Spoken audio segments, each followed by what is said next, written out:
Hello, everyone. Welcome to a Hi, very how's it going? welcome to a very special Wednesday feature where Moo and Jade the Kobold will be working together and going through the game called Titanium Court. If you would like to introduce yourself, Jade. Hi, I'm Jade the Kobold. You may recognize me from such things as Jade the Kobold. I'm over on YouTube, and we got shout outs to my YouTube watchers here. We're being cross streamed over on the twitch.television Uh, at Moo the Slam. could you grab me Or, a link for yours, and I'll do the same. That way we can cross pollinate. sure, kobold.fun. Just put that in your browser window, and it will bring you to my YouTube channel. And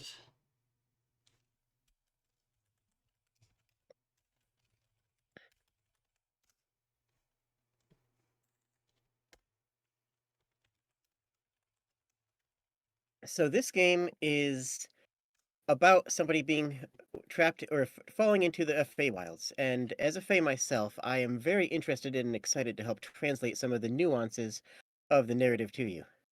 yep, Titanium Court, from a gameplay perspective, is a fantastical mishmash of numerous different things. This game is 60% book, where you are wandering around and getting into the intrigues of the court, and Hmm. 40% match 3 auto battler strategy game with a whole bunch of whimsy and silliness on the side.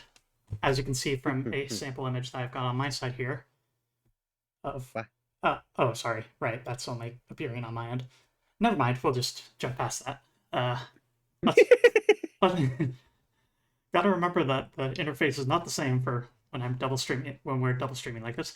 Anyway, I'm going to Hi, stop embarrassing myself here and let's get you're this game fine. fired up. Don't sweat it. You're doing wonderful. Yay! Oh, and I wanted to ask you something before we start. Hi. As a Yes. member of the Fae, Yes. do you believe in motor vehicles? Like in the concept of them or in like trusting them? Because the answer to the latter part is no. What about the former? Like, do you believe in cars? Automotives? It's it's one of those things that I have difficulty. It's so stupid that I kind of believe that somebody would, even though it kind of is beyond belief that someone would be dumb enough to actually like invent and populate that idea. But like, it's stupid enough that I kind of think so. Yeah. Fair enough. Let's get into it, shall we? Hmm. Okay. Okay, I've got feet on my end. Shoes should as well for you. And then do a quick audio test here, make sure things are all right still.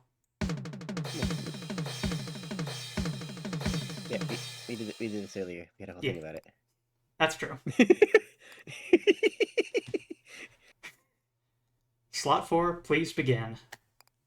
Hmm. So there's going to be You a always lot. want to start. Uh, Sorry. there's going to be a lot of dialogue that is like the internal monologue of the protagonist, and there's going to be a lot of dialogue from other characters. But at the start, there's going to be dialogue that doesn't fit under either of those. So we're going to just work out who wants to handle this. Okay. Sounds good. A man steps on stage and taps a microphone. Good evening! Before we begin the game, there's a few announcements. First of all, due to some unexpected circumstances, a part of the player will be performed by an understudy. A couple of audible groans and one muffled "boo" erupt from the audience. Now, there's no need for that. The kid may not be a star yet, but I've seen her rehearse, and you can guarantee that she'll impress you. She may not she may not have had time to memorize any of her lines, but well, neither have any of you. The audience laughs. Second, we'd like to warn you about that this production features a significant amount of obscenity. But before all the parents in the audience begin covering their children's ears, know this. The stage is enchanted such that the obscenities can only be heard by those of sufficient emotional maturity to handle hearing them. And finally, the writing room would like to issue an apology for failing to complete the script before the performance. They are working on it as we speak, and so it is my pleasure to announce that tonight's performance is also a race. Hmm? But who will win? The writers furiously working to finish the script or the performers attempting to perform it? I can't answer that question, but I can announce that that race begins now. We hope that you enjoy the game. Where should you start? You're walking through the woods when the world around you shattered.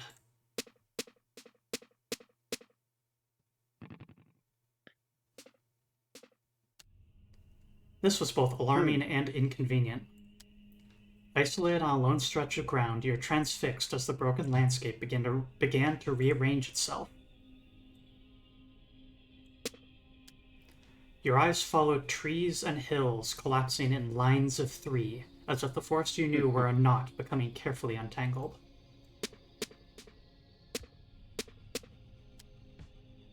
You dared not move from your position as the ground beneath your feet quivered in anticipation of shattering further. Audio is...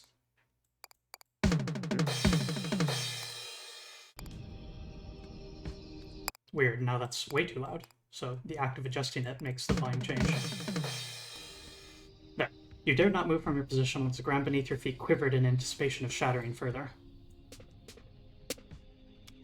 You passed the time this way for who knows how long.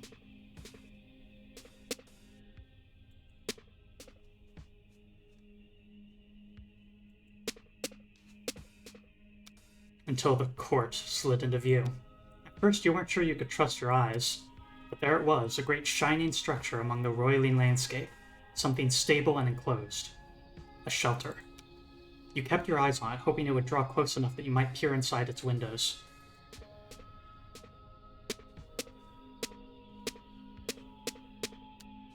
Surprisingly, the court appeared able to move freely through the broken landscape, disregarding lines of three as it approached your position. And just as it came near, the shattered landscape lurched. With little warning, the forest snapped back together as if someone had pulled the knot of reality tight once again. Except by now it wasn't the forest you knew. It was hardly even a forest. You stood, stretched, and began the hike toward the court. Through the water. Nah, just over the hill and around through the forest.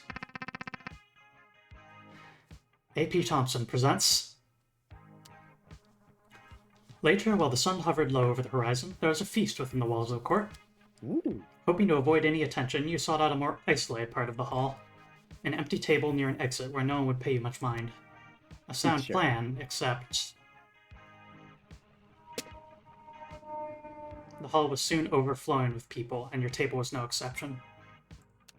And, interestingly, we are seated at the end of a table, which is usually a position of honor. So if this seat was reserved for us, or in expectation of us, that would be relevant. The young man seated to your right began engaging you in idle conversation. The weather, how you found the meal, the role of the individual in a society, how you prefer to make your bed, those sorts of subjects. Normal things, yeah. Eventually, he inquired about how you came to arrive at the court. Which answers my question quite thoroughly, while raising many more. He says as you conclude your tale.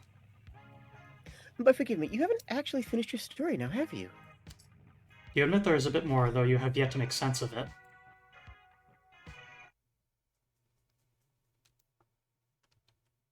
Let me turn you up on my end just a little bit.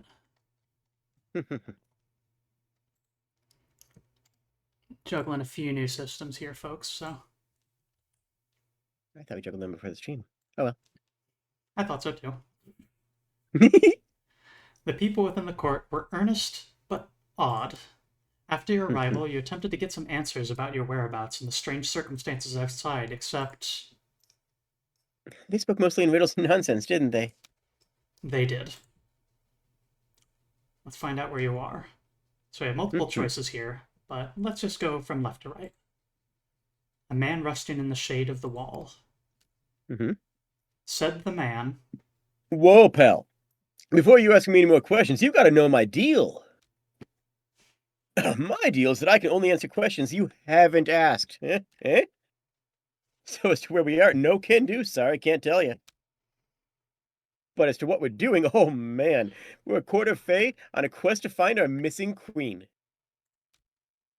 He looked to both sides, then said, So let me know if you see her. But just don't ask me where she is. next, you.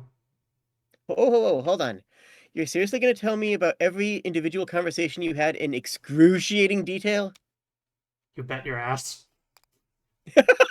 Yes, you.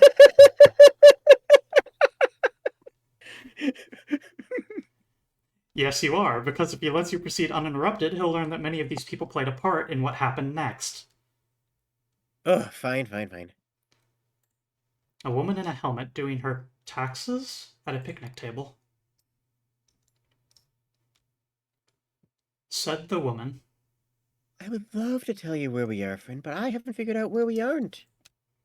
She gestures at a stack of maps on the table behind her. We're not in any of those places. Or at least we weren't. Who knows if that's true now that the tide has come in? You attempted another tactic, hoping to glean some information. Perhaps she could at least tell you the name of this place? Oh, we just call it the court. The full name is the Court of... I forget it. Something like the Court of Aluminium, but it starts with a T. The Court of Tungsten? I don't know. Maybe. I'm new here and bad with names, but at least I can give you mine. I'm Robin. She held out her hand, which you shook as you introduced yourself. Now, if you'll excuse me, I should try to sort this out before the tide settles again. A pair in front of a blackboard discussing magic. There appeared to be a seminar of some sort taking place in the courtyard. A seminar on magic, if you understood the text on the blackboard correctly. So, okay, first you take a metaphor, and then you stretch it really thin, right? Right. Like, really thin. So then you forget its original purpose. Then you inflate it. Right, you just inflate the metaphor, right. I prefer to use my lungs for that. Then, as it's inflating, you twist it like, hang on, like so. You still follow me? Oh, yeah? And hold on. Ta-da! There. It now resembles a dog. A delight for children and such. Hmm. Okay, so what happened to the metaphor? It's a lovely little balloon dog now. Oh, I see. They seemed a bit busy, so you left them to it. A small cat bathing in the sun atop the walls.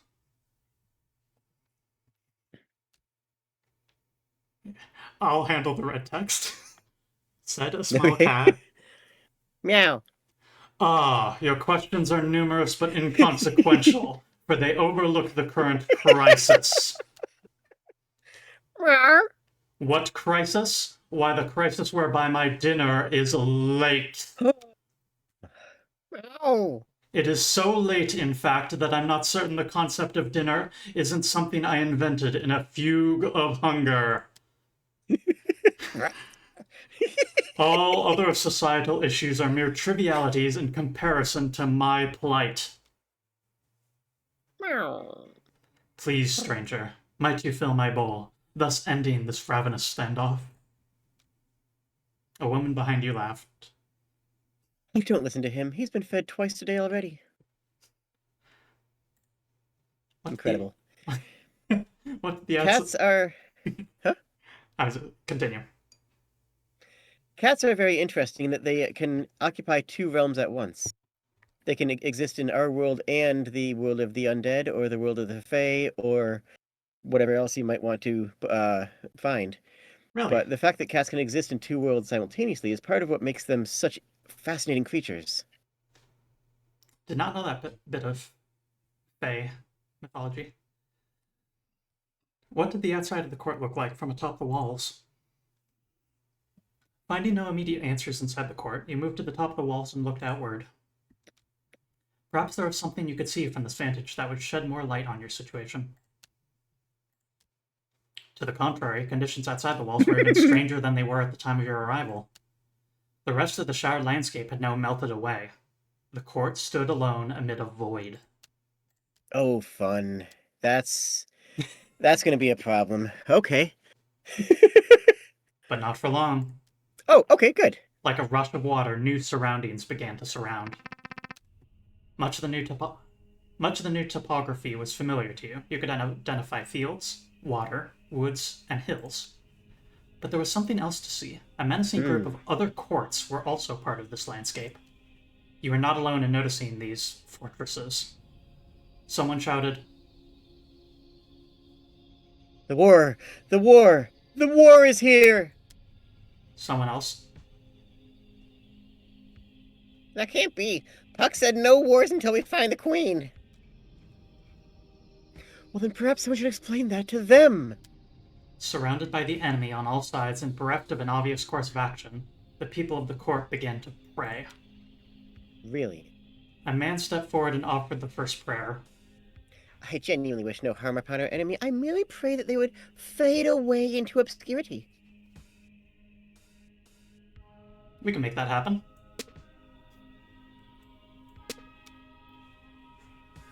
Wow, I didn't expect that to work, but thanks. The woman named Robin offered the next prayer. My notes are not quite clear on this. Prayer does not work. Our time is better spent steering the court. Remember, soldiers cannot cross water. We should try to take shelter behind a moat until the tide comes in.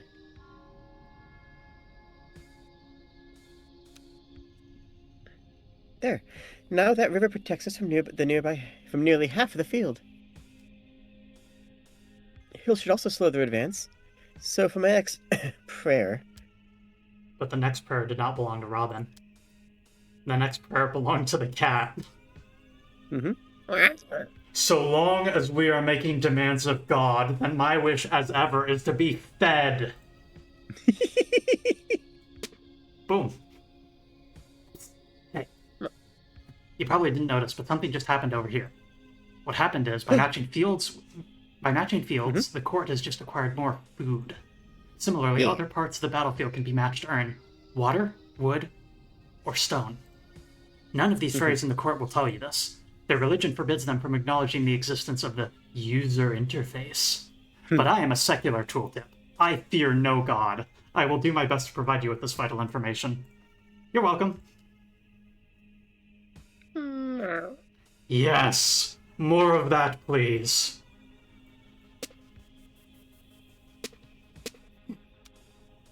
Uh-oh. Robin then bemoaned the loss of the moat.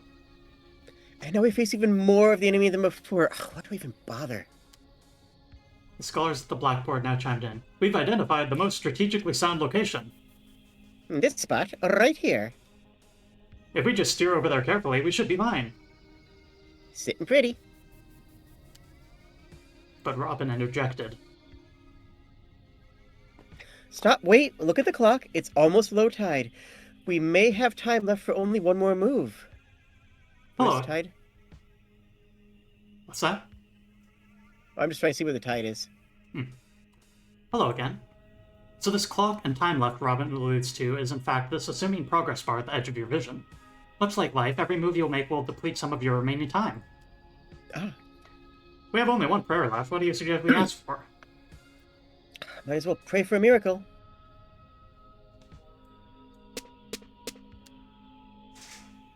Well, that's a start. Apologies, but another explanation from me, your humble tooltip, is in order. The previous move chained multiple matches together. Because of this, you have earned some bonus time. For the fairies of the court, this might as well be a miracle.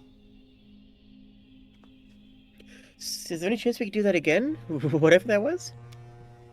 But there is no such chance. The next prayer would be the last one. Incidentally, the next prayer also belonged to you.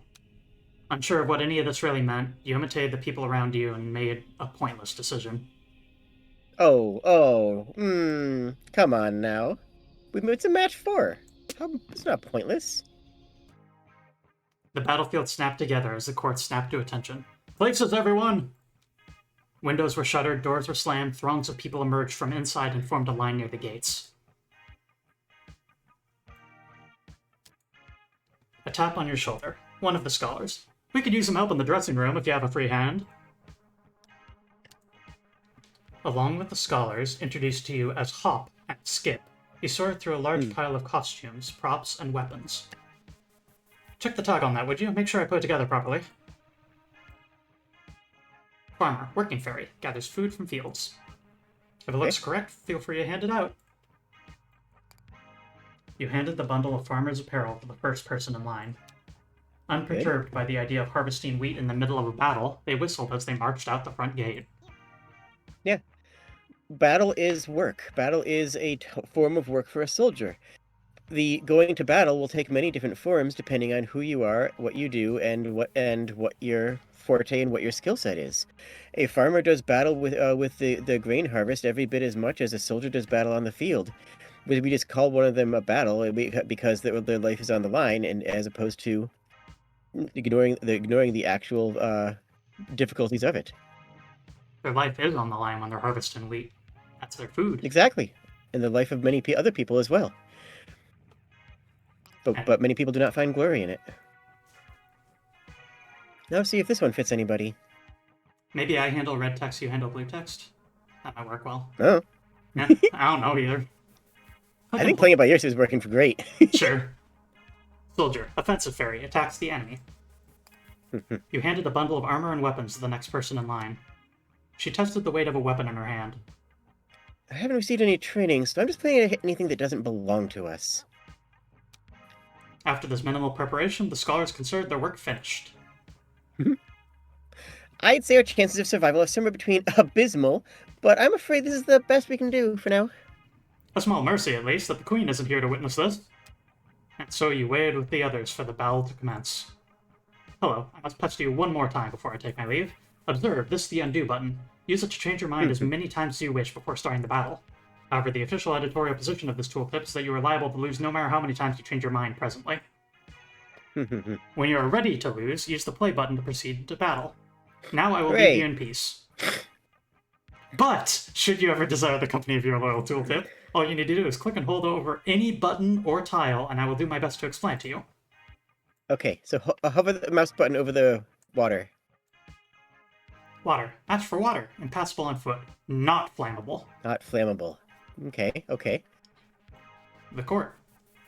Titanium court. Okay, that's the name of it, I guess. Home for now. Can swap without making a match. The court of Queen Titania. Hill. Match for stone. Very slow to travel on foot. Yep. Not flammable. Enemy. Match for solitude. Quick to travel on foot. A bit flammable. So, because of the what we can see just on the screen with the soldier requiring the resource from Hill, I would be more comfortable calling that metal rather than. Let's find out. Alas. Disregard.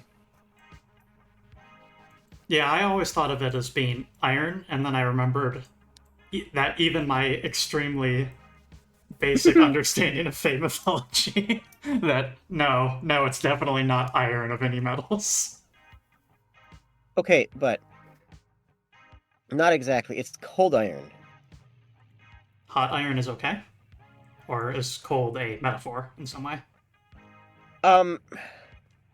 Cold iron,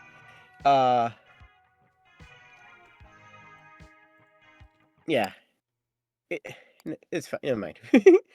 Think of it like cast iron. What does a blacksmith need to do to make a horseshoe? They pick a design. They work with the metal. What do they do to make a spoon? They design it. They fashion something ornate or beautiful or silver or whatever it is. But if you are casting metal and just pouring it into a mold and creating something that is generic and dismissible, then there's no artistry in it. There's no art. There's no beauty. There's no joy in it. You are simply casting metal for the sake of casting metal for efficiency's sake. That has no value. That is a lack of artistry. That is anathema. So it's more that mass-produced metal objects are the thing that Fae cannot interact with. At least for myself. It's the lack of artistry that makes it more difficult, because that lack of artistry takes away the soul, takes away the heart of the creation. And without a heart, then it is painful to see something without heart. Fairies die from Does that make any sense? Fairies die from cringe on seeing mass-produced trash. Got it. Yeah, that's about right. Time to watch us fail. On the plus side, we have excellent music. Mm-hmm.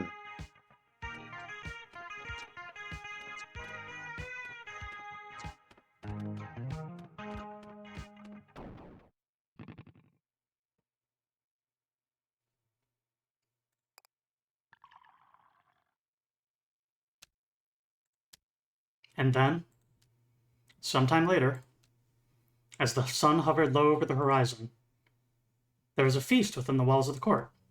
The man to your right is beside himself with laughter. Okay, so our court caught you off guard with a sudden war. Stumbled behind enemy lines, made a token attempt at resistance, and was summarily toppled. Do I have that right? Yes, that does appear to be an accurate summary. Well, then I'm certainly glad I slept through that. As you look at your surroundings, a switch flips in your mind. Your own story makes little sense now that you think on it. How did you... Your companion pats your arm. Don't worry about it. If our court couldn't withstand physical destruction, we wouldn't have lasted 5 minutes in the pull of the tide.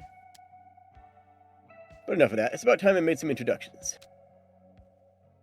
As you've narrowly avoided learning, this place is called the Titanium Court. Meanwhile, I have the honor of being the steward of the court, and my name is Puck, although my lovers and enemies refer to me as Goodfellow. Puck, Goodfellow. I am the chief advisor and a friend eternal to our fair queen. As fancy as that sounds, in practice it means he is unemployed. One of the scholars, the man named Hop, has approached your table. He appears to have had a drink or two. Or four! He pulls up a seat between the two of you and assumes a jovial attitude. Yes, the queen stood us up, eh, good fellow? Lucky for her, I'd say. I'd skip down too if I knew what a sorry showing the court would make. But on the plus side, we can continue draining our wine cellar. Now, are you gonna help me with that, good fellow, or are you just gonna stare at me? I don't mind either way. Puck, staring at the scholar, mouth agape, slowly inhales and pinches his nose. What fools these? How drunk are you, Hop? His name is Hops. I mean, he's probably pretty drunk, right? The queen is right here. I've been speaking to her for the entire feast. An excited hush falls over the entire hall. Hop blinks, looks at you, looks at Puck, turns bright red. Oh, huh. I see it now. That calls for Her Majesty's finest vintage. I'll be right back. As Hop makes a quick exit, you look steadily at Puck and shake your head. There's no use denying it now. Not after the tale you told me. If you'd like more proof, take a look at where you're seated. I called that. You called that.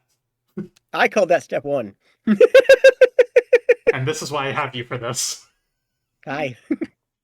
You slowly take in your surroundings. Oh. Mm-hmm. Puck smiles. Now, if I may conclude my introductions, let me present the court to your majesty, and likewise. He stands up and addresses the entire hall as he says, Long absent, the queen of the Titanium Court, always a stranger, has arrived. Cheers erupt and dessert is served. Lovely. To your left, Hop returned with an armful of glasses and bottles. And about time, too! Good fellow, did you tell her about the war yet? Titanium Court. Chapter 1. A place beloved only by clowns and criminals. And then, just a short while after the feast, the court returns to war.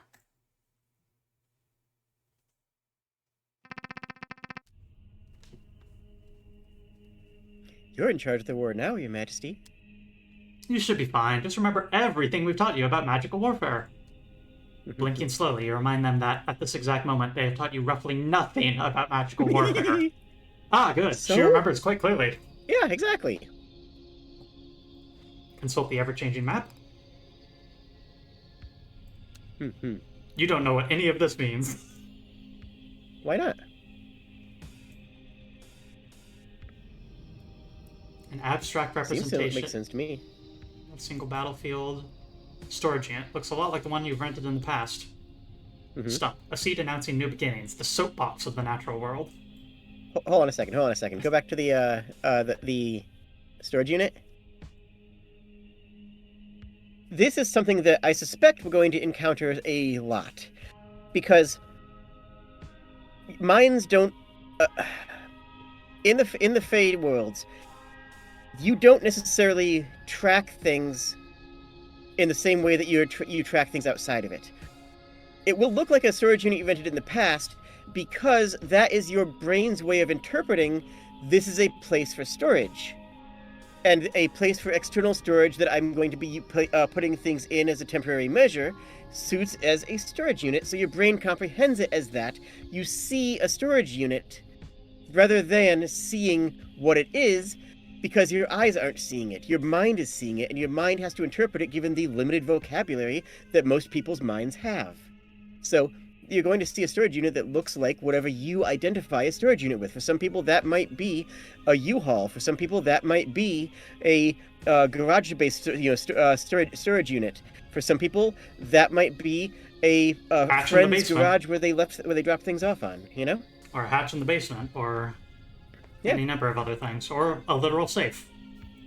Or a literal safe, but the definition is not literal. And to assume things are literal is the number one fallacy of people entering the Fae for the first time. Pareidolia pumpkin, a plant possessing a friendly false face. Fountain, local nonprofit focused on distributing wishes to the undeserved. Underserved. Very different words there. Very different words. I was... Birdcage, a well-defended fortress, creates a moat at the start of battle. Signage, dripping with symbolism. Oh yeah, no, signs are one of the biggest changes in the Fae from ancient times throughout history is the way that people see direction, because historically it was signs, signposts and wooden mile markers on long roads.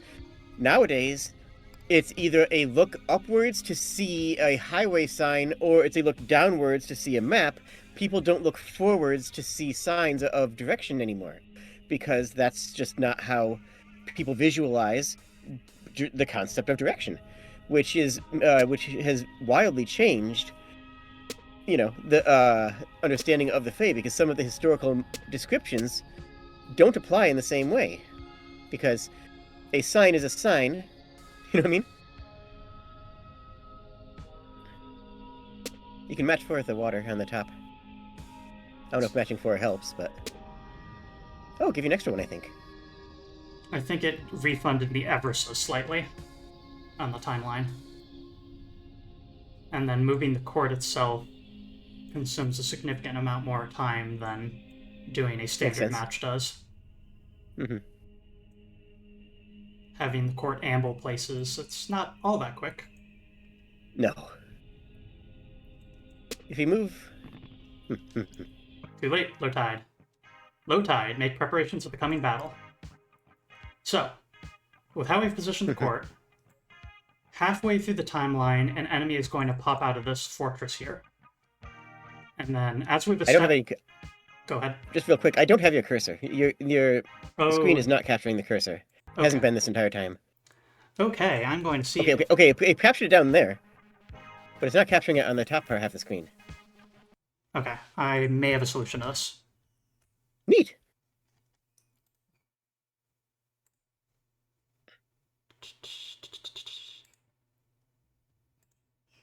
It is set to capture cursor, so that's that idea gone. But what if we try not capturing cursor? Because the game actually has a custom symbol for the cursor. So it's weird that it isn't. It sometimes appears, then disappears.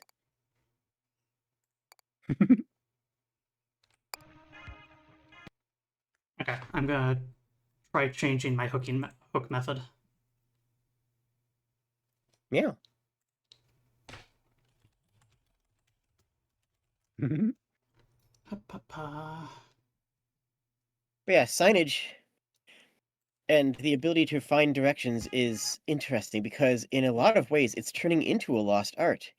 Because looking at a flat screen does not give you the information that, you know, uh, does not create a liminal space, I guess you could phrase it as. Looking at a screen does not give you the emotion of reliably doing something for discovery, especially when you look at that same slate all the time. I'm not going to get like all Black Mirror on it, but there is some, there is a point to that. You know what I mean? Alternate method not working. I think what I might do is operate with keyboard. Yeah, if that works.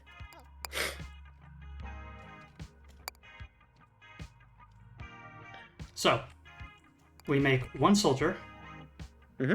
and we make, let's just max out on farmers, why not? Mm-hmm. And so, as established from before, that soldier will go and punch whatever's nearby, and what happens to Mm-hmm. be the closest thing that's not ours.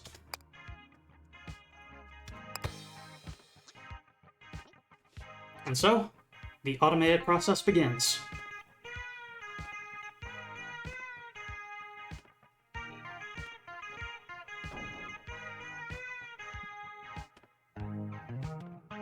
Do you like baseball, Jade? Not particularly. It's very factory worker designed, you know? There's very little in baseball where you actually are making a decision. It's fundamentally a machine, and that it was popularized in the time of the Industrial Revolution when machines and machine planning was, all the rage.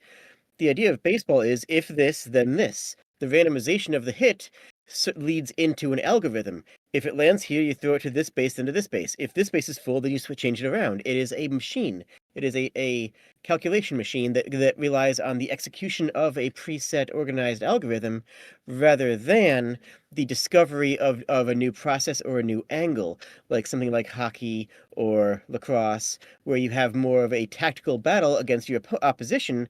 Baseball is which team can execute on their own machine better, and which team can disrupt their opponent's machine with the batting better. That's a fascinating way of thinking about it. I like it, and I don't think I disagree with you entirely. You kind of got me convinced. One dead. Well, having now achieved some kind of victory in the war, you wonder if someone in the court might help you return home. It would be our pleasure if you can show us the way. Also, that was only one battle. There's many more to come if my notes are to be trusted. Okay, well, if you understand this map correctly, if it even is a map, there appears to be some sort of signage just ahead. Perhaps if you can Mhm. reach those signs, you'll learn more about where you actually are, along with how to get home. And to reach them, we need nearly be swept forward by the tide as we have been all along. That's convenient.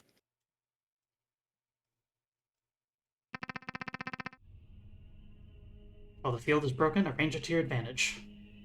Mm-hmm.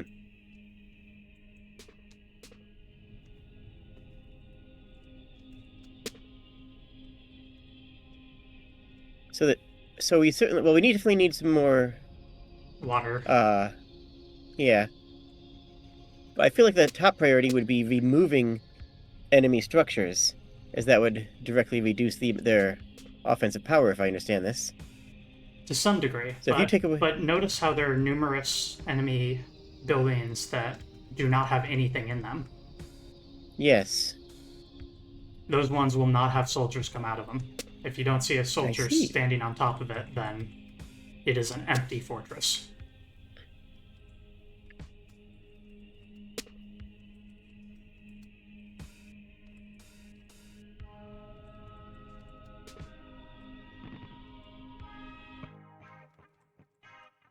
Take a look inside the storage unit. You're quite curious about what you might find inside the storage unit, but it's locked. Fair. Well, So we need 2 soldiers, and then just a few we can get 2 farmers. Should that be what we okay, do? Soldier, soldier, farmer, farmer. seems good to me. Commence battle. So this music is nice, but would you like to make it goofy? Oh, I think it's pleasant as is. Okay. Next time we'll make it goofy then. Okay.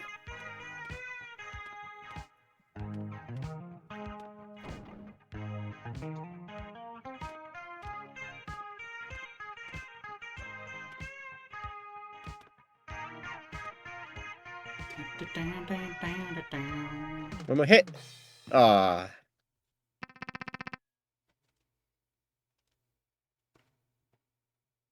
The sort of pop-ups of vaguely relevant stuff was not something I liked initially, but it's really, really grown on me over time. Yeah, I mean, it's what I was saying before about the emotions, right?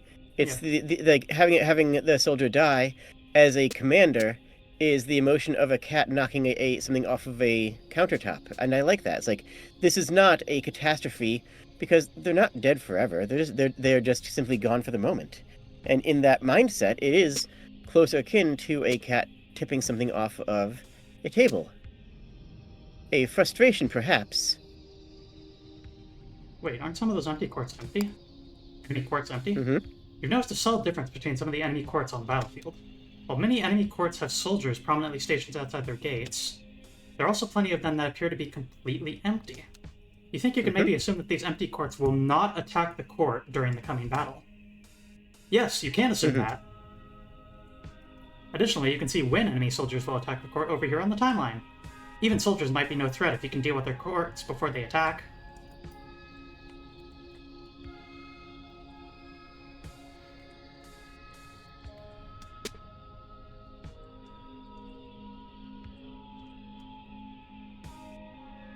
Hmm. So there's 4 soldiers inbound, which is exactly too many. Let's see, that one's the earliest, so I think what I'm going to do, this is a tactic I've picked up over time here, is keeping your enemies close is actually better than having them be far away. And this is because the fairies are stupid. How dare? Okay, that's... It is uncharitable of them, but as you said, or as they said, I have no training, so I plan on just punching whatever doesn't belong to us. That means that both of those fairies, without any sort of tactical consideration, are going to run over and punch whatever they can find. This means that they can and will run completely away from the court while it gets ransacked. So I think we're just going to do 3 soldiers and... Do we even put any farmers out because there's no easily accessible farms? If we do, we probably do like 1. Let's do 1 and see what happens. Yep. 3 soldiers, then a farmer. To battle.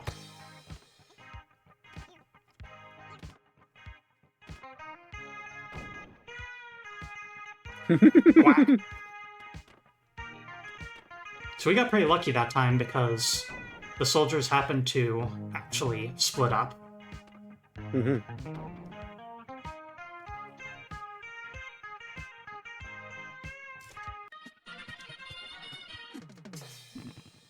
And stop.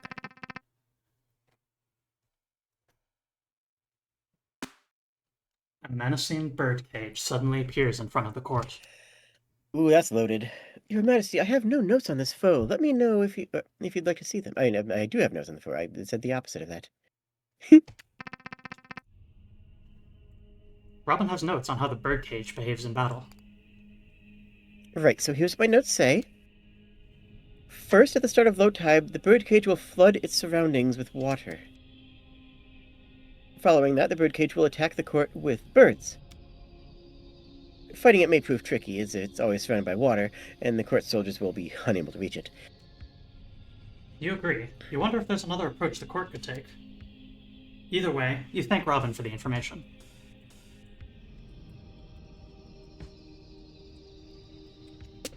I think that we, all 3 of the... Never mind. Yep. One thing I should... There we go. Treasure.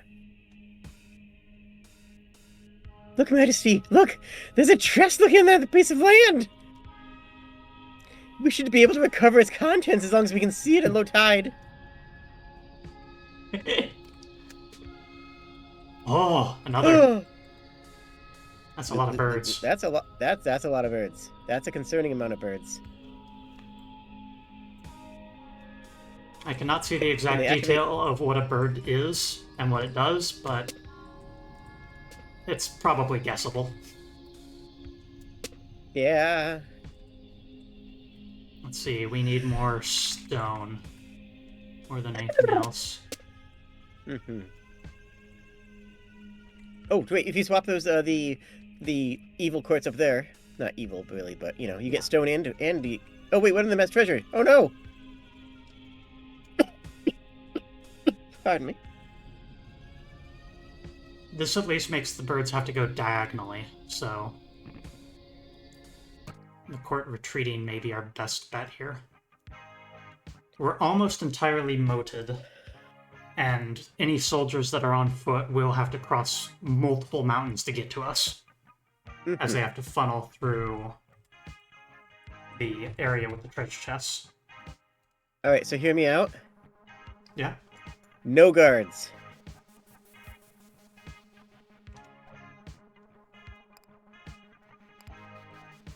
What do you think? Let's see if the treasure chests change our opinions at all first. Okay, good idea. Gather all manner of trinkets, treasures, trifles, and toys? Heck yes. Whoa! Bird, offensive. Offensive winged fairy, unhindered by terrain. Get it. Lovely. Gunboat, offensive rock, attacks the enemy via water. Okay. Cash, cold and hard. We can either get it or we can sell it for 2. We can get 2 cash or we can sell 2 cash for 2 cash. Pardon me. I think we should take it for now. So it's useful later. So we should pick up the cash as opposed to selling the cash to get cash? Yeah. Makes sense. The gunboat. A few flyers, maybe. Ooh. That's probably the best we can do. Unless we want to send out more farmers to just potentially be distractions. Nah, well, 1 or 2. Yep. 2 farmers. So that's gunboat, Perfect. 2 birds, 1 soldier, 2 farmers. And now we pray. Mm-hmm. Pew, pew, pew, pew, pew. Seems good. Anyways, that's making the music goofy. You can have the game run in double time, and that makes the music also run in double time.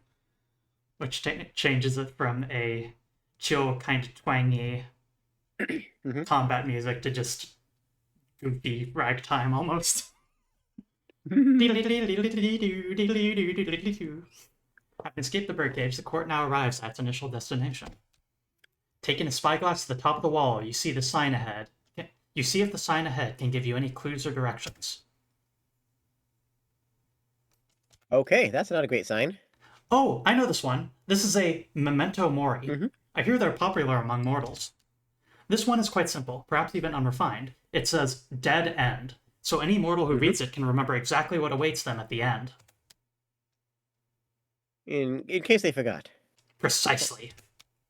Hold on a second. Oh. Well, go ahead.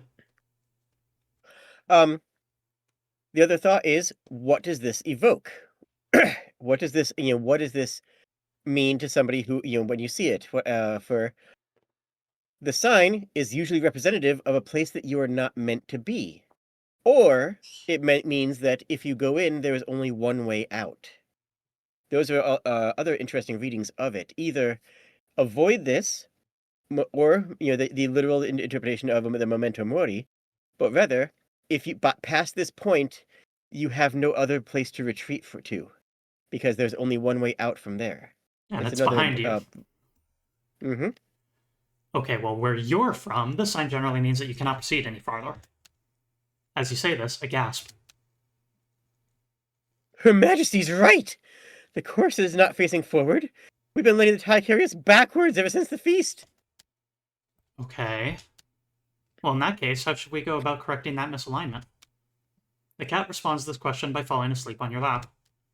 Blessed. The beast is right. A good night's sleep should return the court to its default state. And so, the court decides to retire early for the day.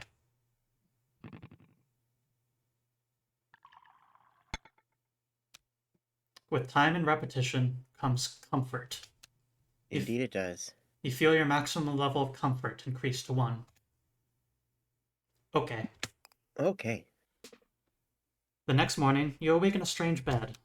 The bed is strange not just because it is not your usual bed, but because it is also not the bed you fell asleep in. Puck told you. Any room within the Queen's court might be the Queen's. So you parted with him at the first room you found that wasn't already occupied. A small chamber beneath a staircase, a twin-sized bed neighbored by a nightstand and a lamp, and a small desk in the corner. No windows. No windows. Meanwhile, the bed you awaken in is queen-size, contained within a spacious chamber that opens into a balcony. Yeah, you've woke up in the proper bed. The bed that is yours, of course. You're the queen, so it's a queen-size bed. Uh-huh. With a balcony. Fit for a queen. Mm-hmm. The balcony overlooks... As you were meant to have. Yep. The balcony overlooks the courtyard of your new home. You appear to be roughly 5 stories above the ground. Your bedchambers. What should you do here? Take stock of your possessions. Yeah.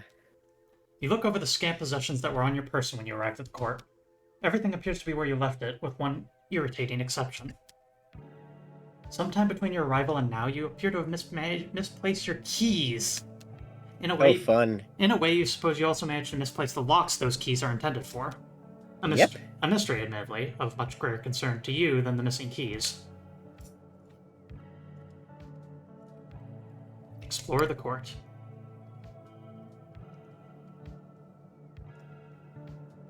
It took me so long to figure out what that sprite was. Like, it says it's a fountain, but I could not read it as one. I see a giant with a pair of eyes and a big nose and a blue hair and beard that connect to each other. Totally. The water giant, and I'm like, what? Why does this represent water? It genuinely took me like 7 hours for it to finally click. This is my first time seeing the game, mind. Yep. Wait, there's the man named Puck. You have a lot to say to him. Absolutely. The man named Puck is just across the courtyard. Perfect, you have many things you wish to ask him. Yet, as you draw near, he quickly exits the scene. You might be imagining it, but he seemed to retreat the moment he saw you approach. And then while we're here, let's just hover over tiles, because tiles in the court can also be investigated. Nothing. As it happens, the void is quite unremarkable. Bridge, a door defined by its presence rather than its absence. A bush, a tree with refined courtly manners. Someone left their chair outside. Wall, places constraints on physical movement. Place where a wall is not present, also known as a door. I will only disagree with one statement on that. Yeah. The void as a location of nothingness, and there not happening to be anything remarkable here, I would classify as two different things. As void itself is... This does have something. It is a transitory state between two locations. A void is not a transitory state between two locations. A void is an absence of anything, including location. The mere fact that it is a place here that can be walked through, to me, denies it from the title of void. Perhaps a veritable feast, but not for you. Investigate the dining hall. Oh yeah, I would love to investigate. Get some breakfast. Yep. Grab some brekkie. I don't actually eat breakfast, fun fact. What's that? I don't actually eat breakfast, fun fact. I stretch the definition of breakfast based on when I wake up. In the light of day, the feast... Oh, that's fair. Go ahead. Sorry. In the light of day, the feasting hall more closely resembles a common dining area. You collect some breakfast from a buffet, then look for a table. Table with cloths. A table dressed in finery. A versatile surface that creates a more equitable distribution of vertical placement among objects in the room. You collect some breakfast from a buffet, then look for a table. You would prefer to sit somewhere out of the way, near an exit, ideally hidden. You sit in the most nondescript location you can find, a corner near a trash bin. Before you finish to bite, a whole host of fairy courtiers arrive with their meals and sit with you. Yep. They make idle conversation and a few honest attempts at answering your myriad of questions, none of them successful. As you complete your meal, you idly note that your table is now the most lively and boisterous table within the hall. Of course. You also note, idly, that despite his assurances that he would answer all your questions, the man called Puck remains nowhere to be seen. As a result of eating breakfast, you gain a small bonus. Plus 10 food.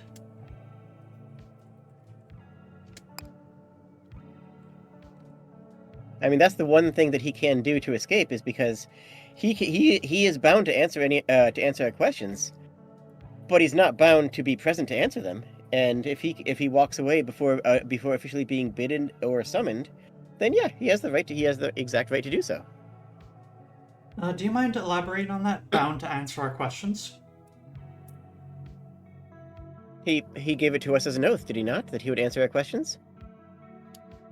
He bound himself to answer our questions, both as the Queen's advisor and as his title, as well as a promise to us.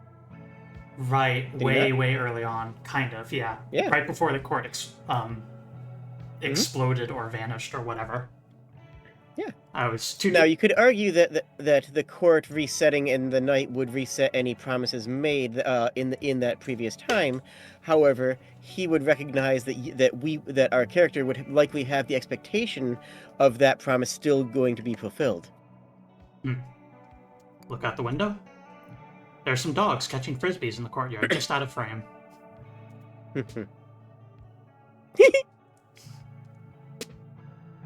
This is so good. This is so fantastically good. Neat! Neat! It's getting late. You should see to the business of the day. Consult the ever-changing map. Uh-huh. Go to war. Go to war Hooray! Once more. After breakfast, the court goes to war. And as you ready yourself, a question. Your Majesty, is the intensity of the war to your liking? If not, please feel free to adjust the thermostat. The thermostat. Maybe make things a little easier on yourself. Current comfort. 0 out of 1. So, if you find this game difficult, over time you can use your comfort value to make things easier. In a bit, we will also be allowed to do the opposite. Ooh. If you win, you get a Slay the Spire Ascension-esque system where you can instead turn up the heat. Oh, I like that. Which gives you essentially an anti-version of these, but let's just go through the comfort options that we have and decide whether we want any of them. 1 comfort. With her calculator returned to her, Robin can give you a detailed analysis of the battlefield. 1 comfort. Start with an extra 10 wood. 1 comfort. That's a lot of wood. Decrease shop prices by 25%. Start with an extra 10 stone. Start with the ability to produce miners. That seems worthwhile. Or no comfort. I'd say miners. There's like no... Okay. There's no downside, eh? Yep. It's not like we're making it easier so much as we are using the assets that we have. Yep. With repetition comes comfort. The idea of showing comfort as playing with a thermostat makes sense, in a modern sense. Seed at maximum comfort, level 1? Yes, indeed. Okay, so, can you be certain the court is facing the correct direction this time? Of course, Your Majesty. Observe that now the sun is rising rather than setting. Very well. You suppose you'll attempt to reach those signs again, although you doubt you'll find anything useful.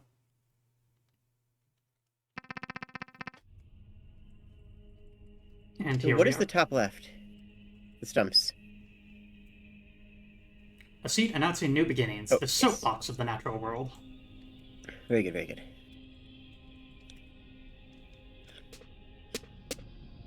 Yowza! No enemies. Wait. Hold.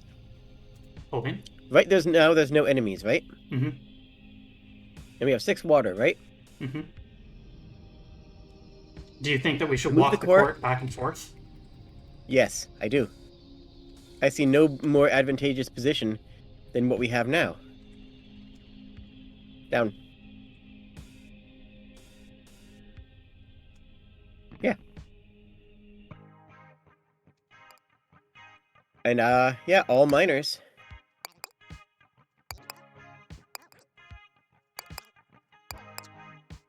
Something like that. I think that looks phenomenal, yes. 2 miners, 2 farmers, 2 miners, 2 farmers, 2 miners, 2 farmers. Go!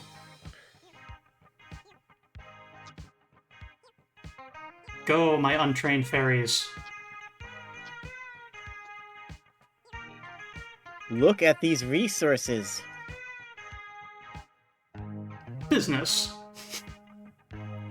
Profit. The market. Business.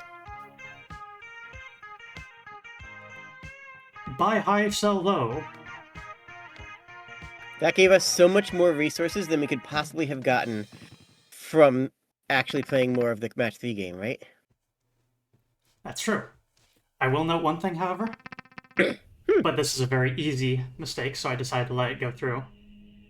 That area potentially had treasure chests we could have found. Yeah, I did notice that on the thingy, but I'm willing to accept this. Yep. We have 36 stones. And no water left, so we should probably work on that because we do not have a fairy that can produce water. No, don't.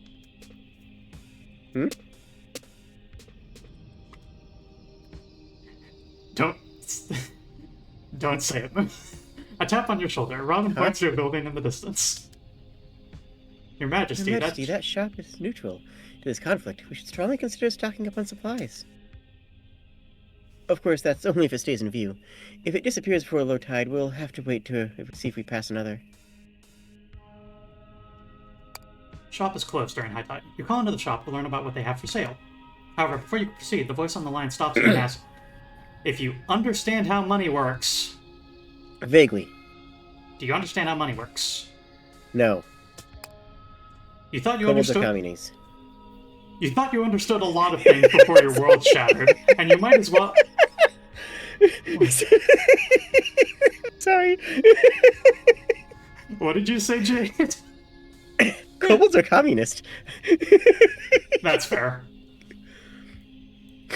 Shoutouts to Dwarf Fortress Kobolds. They're one of my favorite interpretations. They are little critters that are invisible on the map until a creature finds them. And their goal is to go into your dwarf fortress and steal something shiny.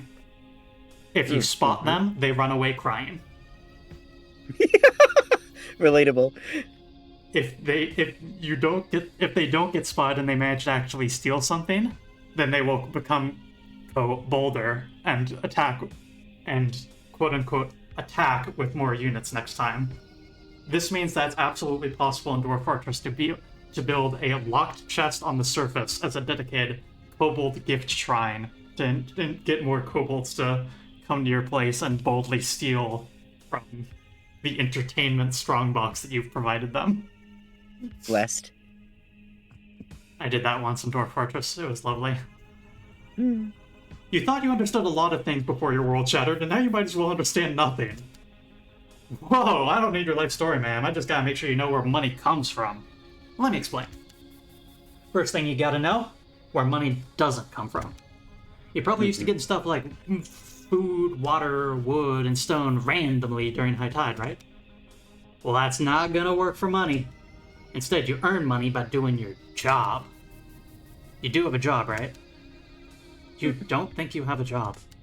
Oh, come on, I have caller ID, you know. I know you're a fancy fairy queen of a fancy fairy court fighting a fancy fairy war. That's totally a job. Bestie. Have more confidence. So anyway, fairy queens usually earn money by defeating their enemy on the battlefield. Just knock down those fortresses and money will pop out. Oh yeah, you can also get some money by selling stuff, maybe to us. But doing your job is a surefire method. Whew, now that I've given you the talk, how about I tell you what we have for sale? We're closed during high tide, but here's what we would have for sale if we were open. Gunboat, archer, ranger, knight. Trade food at market prices. Gunboat Okay. we've seen. Archer, offensive ferry. Attacks the enemy at a distance, better range from hills. Working defensive ferry. These are really good. Gathers wood from Nice. forests. Defends your court. You know how I mentioned that the ferries are a little single-minded? And so it's absolutely possible that combat ferries will just wander away, leaving the court undefended. These guys will dual-minded. actually stay home. And we need more wood. Yep. So we can sell food as well, right? When we're in low tide, assuming this place stays. Yeah. So Okay. let's try So and we make can sure sell- this place stays. And buy one of those. Yeah.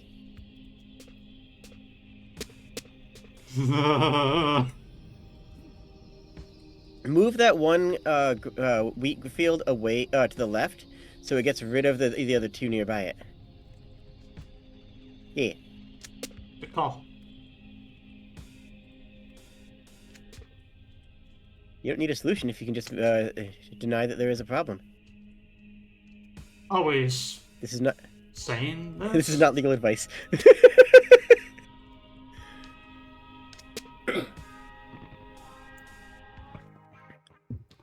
Right.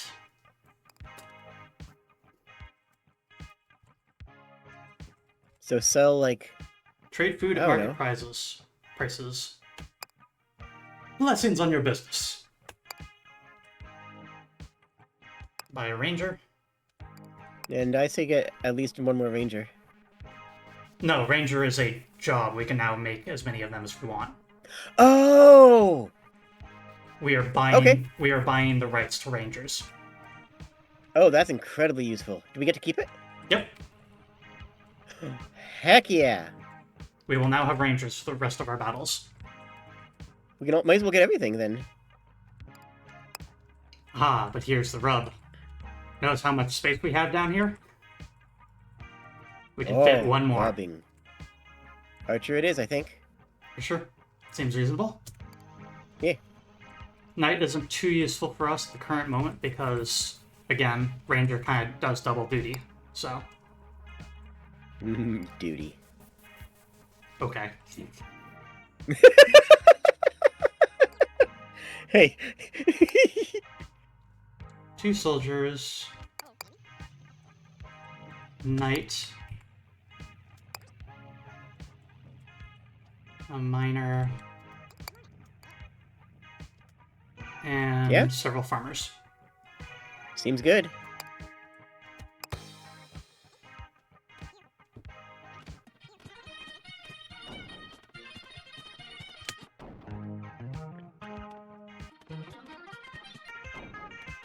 I like those pictures. They do a good job of showing the emotions. Yep. I think that we did really good. Yeah, that one worked really well. Is that a billboard in the middle of the battlefield? Mm-hmm. Helpfully informs you of available goods and or services. It's true, there appears to be a billboard of some sort among the scattered elements of the terrain. You go to the outer walls of the court to get a better look. You need law! You need law! Says Robin. Ah, that thing gives me the creeps. Your Majesty, it's as if we're about to be sued just by looking at it. You agree. Might be best to look away lest you draw some unwanted legal attention. Looking is usually okay. It's... Pardon. Looking is usually okay. There's a 4 water there if you want to grab it. Yep. Another structure wades into view in the distance. You suppose Market? this is another... Look, Your Majesty! A temple of market! Sorry. Try again. It's usually more, of saying something's name that can call it, rather than looking. Looking acknowledges it, whereas stating its name is what can draw it. Look, Your Majesty! Fun fact. A temple of M-A-R-K-E-T! Can I give a fun fact? Yes. So, Arcturus is word, Arctis, it's Arctic is was used for bear. Arctic is not actually the word for bear in the old languages. In fact, it is a word that means large furred or something similar to that. And instead, Big and it fuzzy. was used in, yeah, kind of. It was used instead of bear because they didn't want to say the word bear or whatever the word they had, because of the fear that that would call bears to to that location.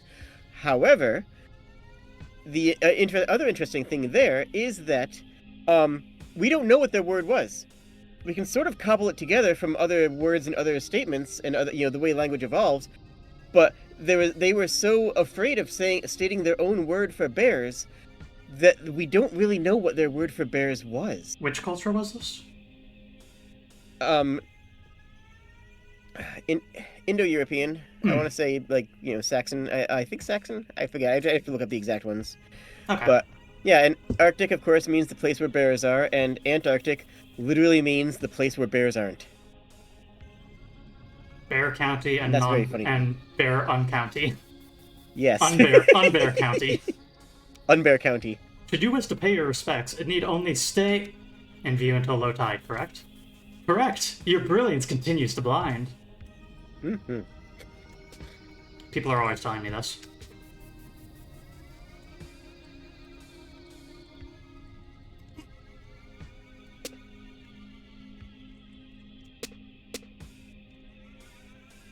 Should be able to do something kind of funny here. Ooh, I like funny. Yep. This is an event that I stumbled upon on accident while poking at the early game to just reacquaint myself for this, for how this game starts. Yeah? And Huh? I just got a request for a different model on my end. What? I am now glowing. Neat.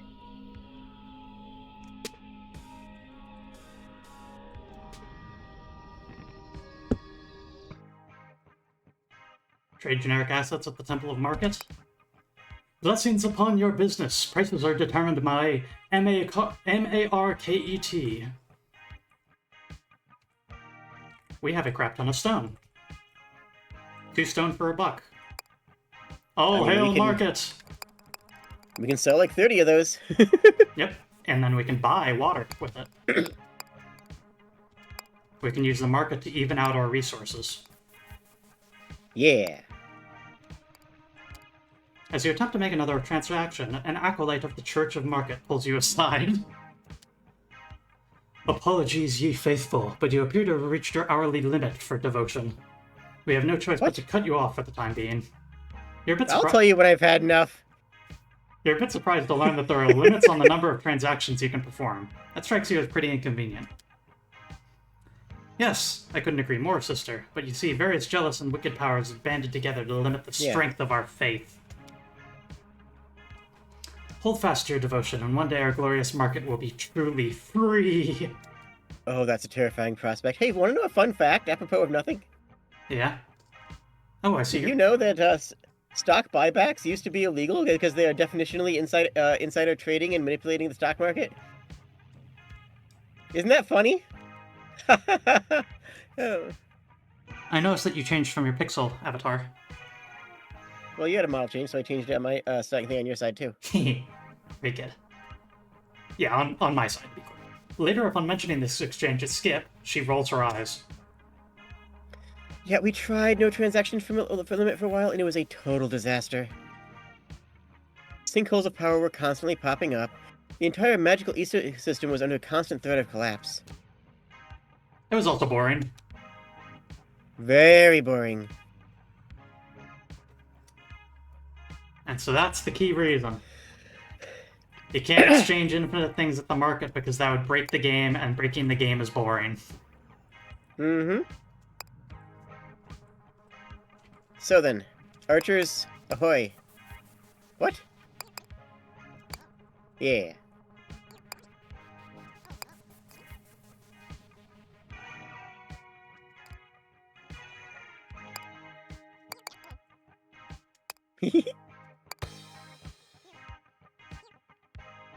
Uh, Are they attacking? Yes, they're destroying Law.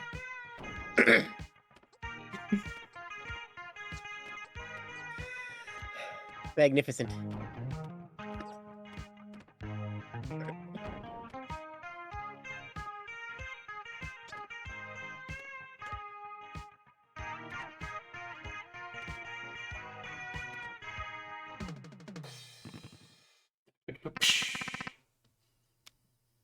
as the fairies playing lumberjacks return to the court, they are surprised to find their queen waiting to speak with them. You'd like to discuss the fact that they appear to have chopped down a billboard during the most recent battle. We did? I hadn't noticed. You gesture at a pile of lumber where fragments of the billboard are clearly visible. I thought that tree looked a bit strange. Yeah, it's fine. Still should produce some high-quality lumber, though. That's what's important. Well, so long as there are no long-term consequences for this action, you might as well not worry about it. What are we gonna have to worry about? Law? And now the court finds itself surrounded by catapults. Hooray! To be perfectly precise, those appear to be trebuchets. Yeah. Given that trebuchets are a subcategory of catapult, you don't see any reason why you can't call them catapults. Oh my god, no. Very well, my queen. I retreat in the face of your overflowing wisdom. Whoa, that's a lot of them. Is that bad? Catapult. Matches with all fortresses. Fired from distance, but is blocked by hills. Decently flammable. So, if we try looking at this one, you can see.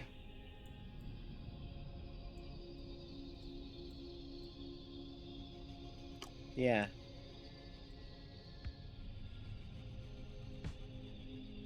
Ha, no shot. Heh, funny. Can Hee funny. The strangers. you allow that to believe they just let anybody stream? Yeah. Anyways. A strange building comes into view. As you observe it, the phone in your office rings. Yeah, hey, Titanium Court, Your Majesty, I'm calling from the Glass House. Yeah, we sell potions. As our name suggests, we're firmly opposed to the act of throwing stones in any and all forms. Therefore, we'd like to offer our full support to the Titanium Court in your campaign against these stone-throwing trebuchets. Hell yeah. To start, here's a pro tip, free of charge. Hills will block the projectiles fired by catapults. Just surround your court with hills and you'll be safe. Now, if that doesn't work, we sell a variety of instant-use potions that can help you deal with this threat. Give us a call sometime. We'll be happy to help. Click. And who was that, Your Majesty? You explained that I was a telemarketer, albeit one whose pitch might actually prove useful. Wow. Rare. We can't sell potions during high tide, but check out what we have in stock. Want to set something on fire? Our potions are alarmingly capable of doing just that. This potion of geology can make mountains out of molehills and other terrain. This potion of flood insurance ensures a flood wherever it lands. I love that so much. Statistically, a potion of teleport is the safest way to travel. So, what I'm thinking is do nothing involving these columns, and then teleport myself to this tile right here, thus blocking me completely from all threats. I was thinking more or less the same thing, with a slight variation. I was thinking, in the bottom right corner, you could do something very similar. But yeah, that looks good.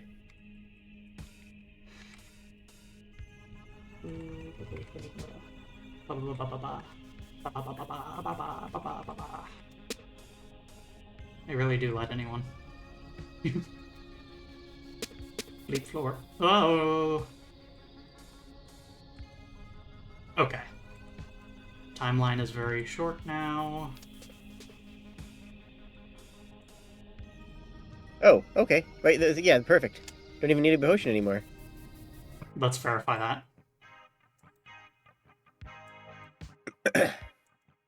I think we're solid. Yep.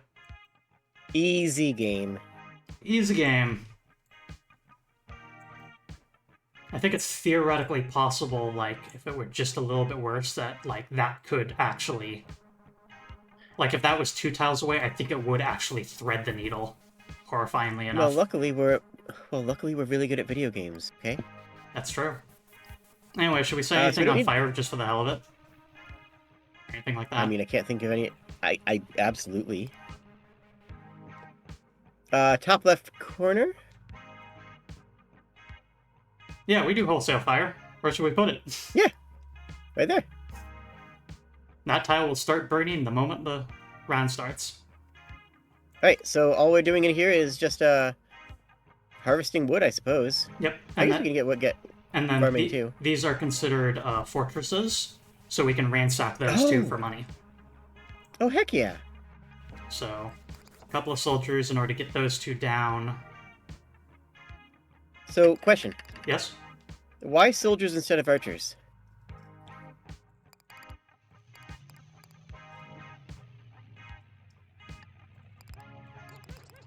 Good question.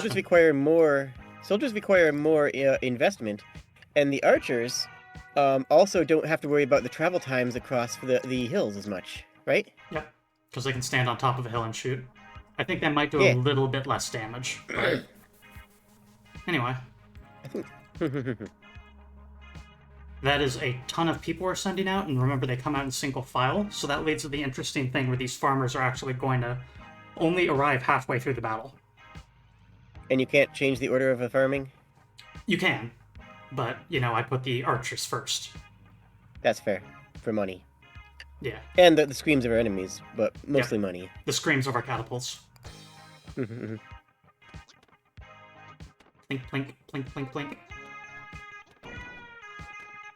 Shoot baseballs at us.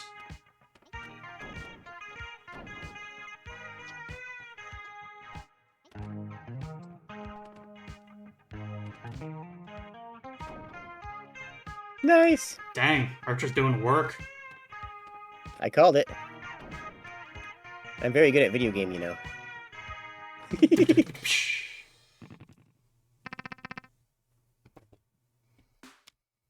The catapults continue their assault, although you know there are now slightly fewer of them hanging around. Yeah.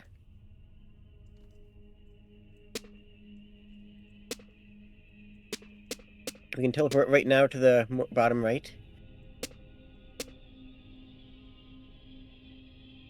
Second row from the bottom.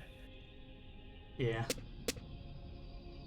Ah! Oh wait, oh, move the tree. Down, down, down, down, down, down.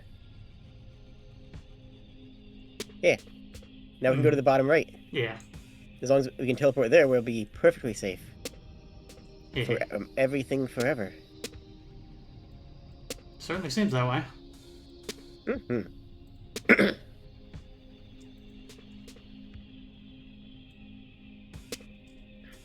So, for viewers here, there's a term that I like to use. This is a word that was coined by the game Fallen London that I think is really important conceptually for some concepts that may come up in this game. And the term they have is called Mithridacy. And it is the art of misdirection through the use of implication without actually lying. Mm-hmm. To mislead without saying a single false word. Mm-hmm. And so there's multiple different ways to achieve Mithridacy, or to use your art of Mithridacy. And a couple of those is, you know, a politician's truth, or euphemism. That's another method. Or a fae exactly answering what you asked by the letter and not by the spirit. That could also be considered Mithridacy. Statistically, a potion to teleport is the safest way to travel. Where are you headed? Rather than that corner, okay. We can undo everything. Wait. So, 2 to the right. There? No, that's down to the right. 2 to the right of where we are now. Oh. That one? Yeah.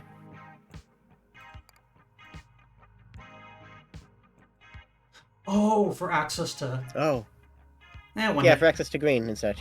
One hit's fine. Yeah. Probably.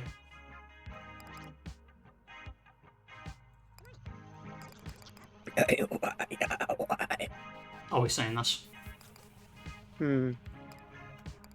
Let's go.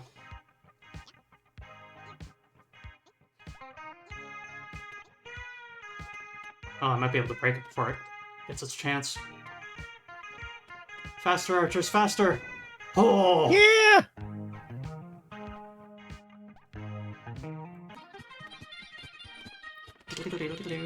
Make another. We can!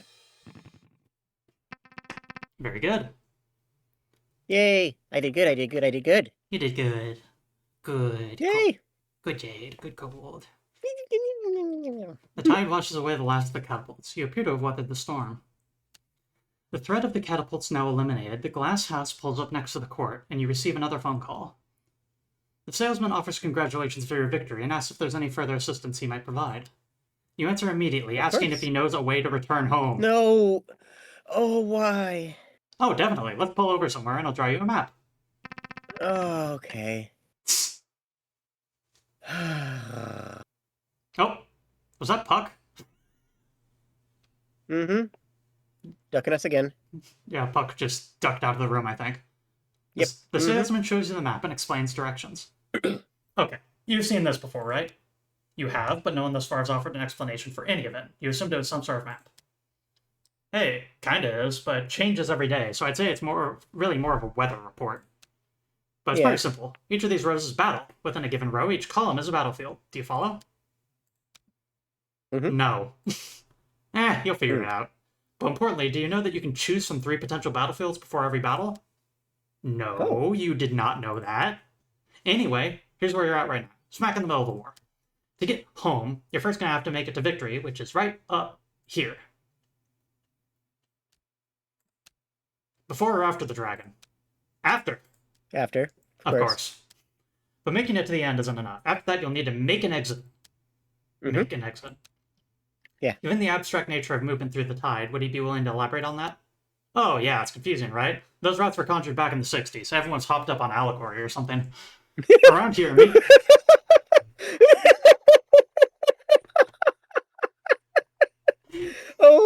okay. Back in the 60s, everyone was smoking allegory straight from the source. Oh, that's good. That's very good. Around here, making an exit means you gotta consciously leave the path you're on. You know, like you gotta fundamentally change as a person. Yeah. Okay. This might be a long shot, but does he have any specific advice for how you might do that? Preferably in a safe and non-traumatizing way? No. Because it's not, and it is inherently unsafe. You are changing from comfort into new. That is always going to have a feeling of lack of safety because you are dismissing your own safety in favor of a new path. So there's no safe way to do it. There's no way to do that without stepping outside your comfort zone. So no. And what was the other thing you said? Non-traumatizing? Well, that really depends on how you interact with it, right? If you are traumatized by it, then if you are traumatized by the nature of changing and the nature of change and the nature of adapting to a new set of rules, stimulus, or paths, then no, because if that is traumatizing to you, then there is no way that you can avoid it. However, if it isn't, if you can handle that, then that is on you. You know, that is something that you have to guide yourself through. Yeah, therapists can help and all that stuff, but like your ability to not be traumatized, that is kind of your own, you know? Yep. And also, there's definitely something to be said for taking it at a pace, you know? Like, change slowly. It's okay. I don't know how much I agree with that. Because sometimes slow change over time will work. Other times, you need to roll out the guillotines, because slow incremental change will never be enough. And sometimes you need to have a rapid and grand change for change to actually take place in a genuine and pervasive way, because if you slowly change things over time, you may never actually get to your destination. That's also true. When you have the luxury, though, and can do so in a personal, small way, then But slow immersion I know for can help. Long long time ago when I realized that how addicted I was to caffeine, I cut all caffeine from my diet cold turkey. It was insanely difficult. The withdrawal was severe, but I did it.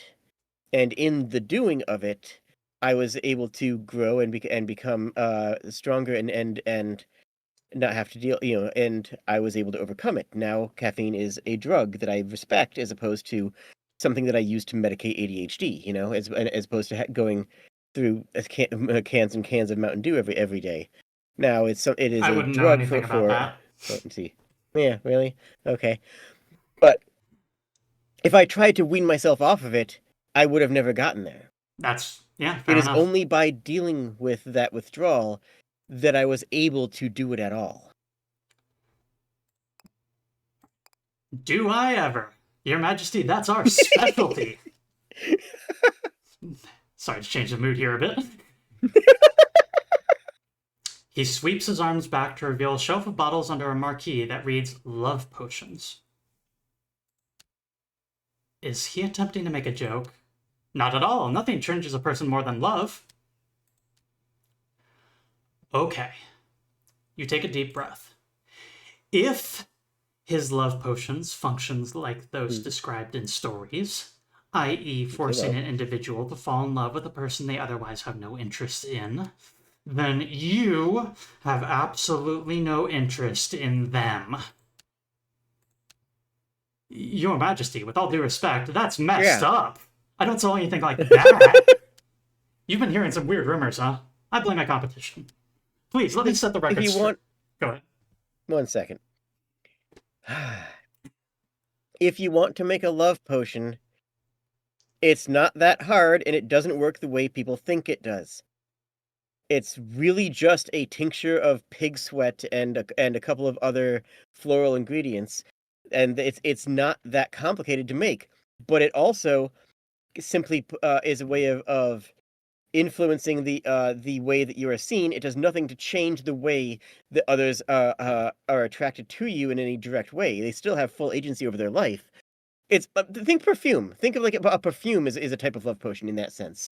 Like a tincture of rose petal and and ambergris, right? Like that, is effectively a love potion.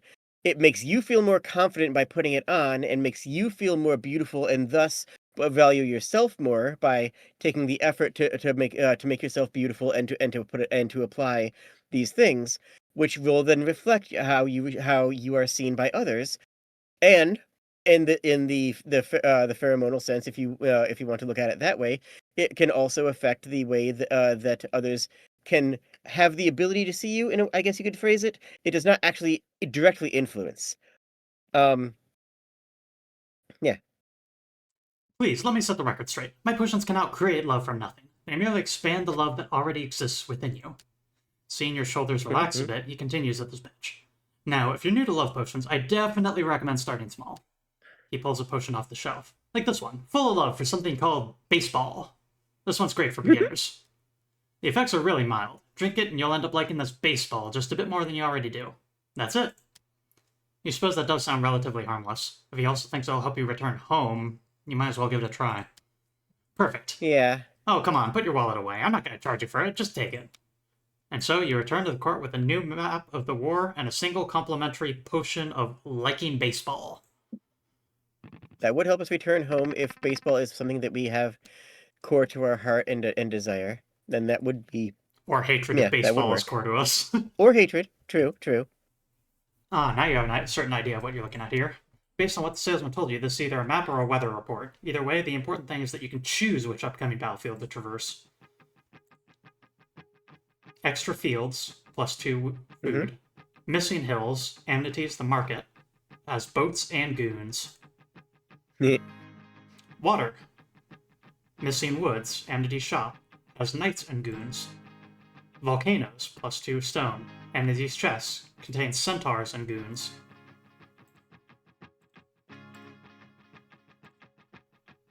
I mean, we've got a lot of gold, so market makes sense to me. Or shop rather makes sense to me. Yeah, shop. And we need extra water, and that has extra water in it.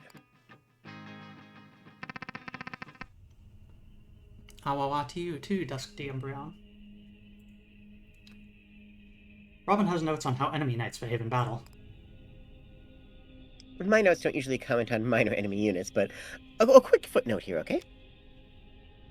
Knights are defensive units. They won't attack the court directly, no matter their number. That said, they will attack our units, workers and soldiers alike, whenever they draw near. As such, they pose less of a threat than other types, but that doesn't mean they're not annoying. You thank Robin for this information. Another sign, another potential cultural misunderstanding. Incredible! A sign that predates written language and is comprised entirely of single hieroglyph. I must say, it's remarkable in condition for something so old, but what could it mean? Given the symbol, the scales tilting in the favor of one individual, it's clear this sign marks the presence of social inequality in the vicinity. Now, hold on. I don't actually entirely agree with that. See, the line there is tilted, showing one person having an advantage, but it is still a scale. It is still a representation of Libra and balance, and while there is currently one that is higher, there is still the social mobility and flexibility for one to gain station. If a person was above the bar and another person was below it, that would be social immobility, the hierarchy.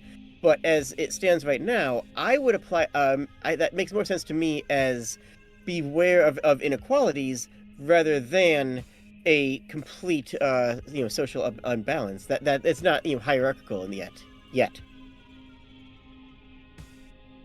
Very good.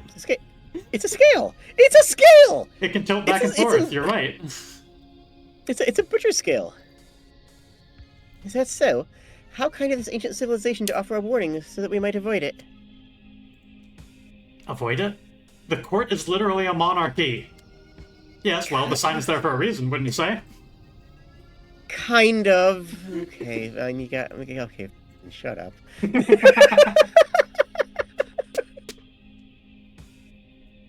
Da-da-da-da-da-da.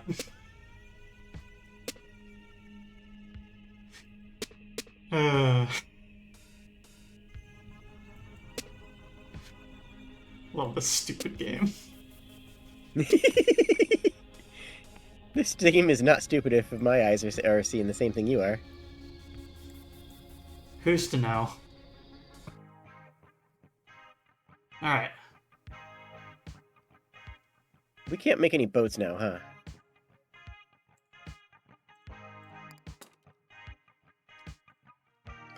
Tonic. Local broadcast. Absorb surrounding water to recover health. We've got it full in health. Green Hills. Global broadcast. Hills reveal their true nature as forests. All hills become forest. Shield. Defensive rock. Takes damage in place of your court. Orchard. Passive. Working tradition. Get food whenever you gather wood. Trade water at market prices. Bam! Yeah, good call. But wait, quick question. Yeah. Do we keep that? Do we keep the orchards? As a passive, it goes in this socket. We will keep it for the day. Oh, for the day. Got it. The remainder of our warfare, we will have that.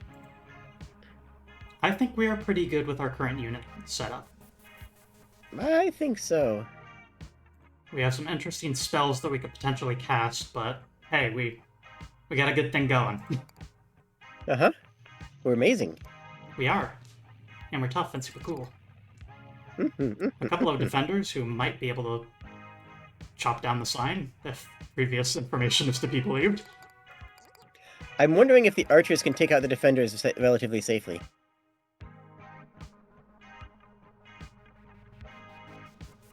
I'm a little worried about them attracting their attention and like dragging them forward enough that they start attacking farmers and stuff, but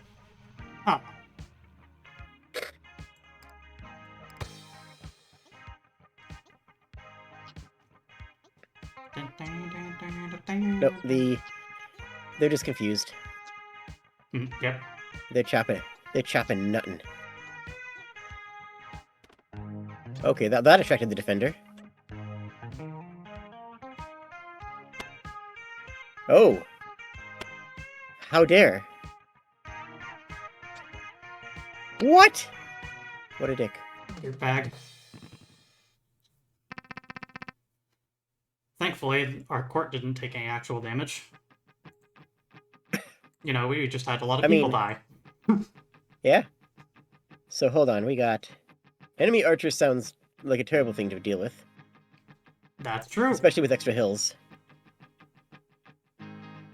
Wormholes? Merges and grows when matched with fortresses. One might expect worms, but none are to be found. Huh. Well, that's also a dragon fight, right? No, dragon will be next.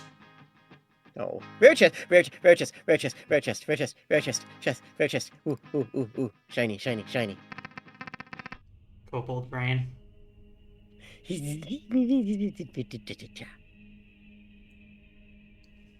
Cute.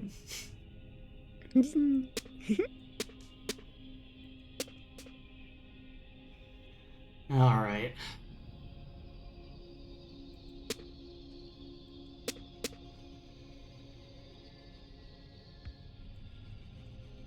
Decent position right now.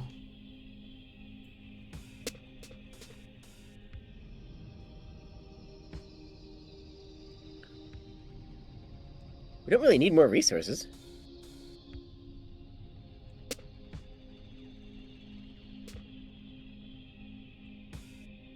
Yep, and we got one chest out of this, so... I like that one. I like that move. And then get ourselves right next to this enemy fort. If that doesn't get the catapult to line. Nope. Cool. We chill. Oh-ho! Angler. Working ferry. Using ancient magic transforms water into food? Ooh. What a bizarre ability. We could replace our farmers with it. It costs... What does it cost? Wood to put out? Yep. Oh, huh. Interesting idea. Yeah, let's do it.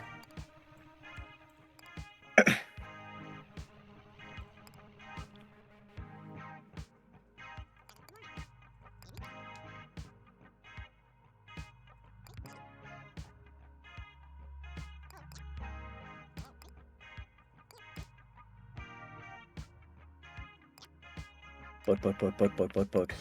Boat, boat, boat. Ha, get wrecked. Dunked!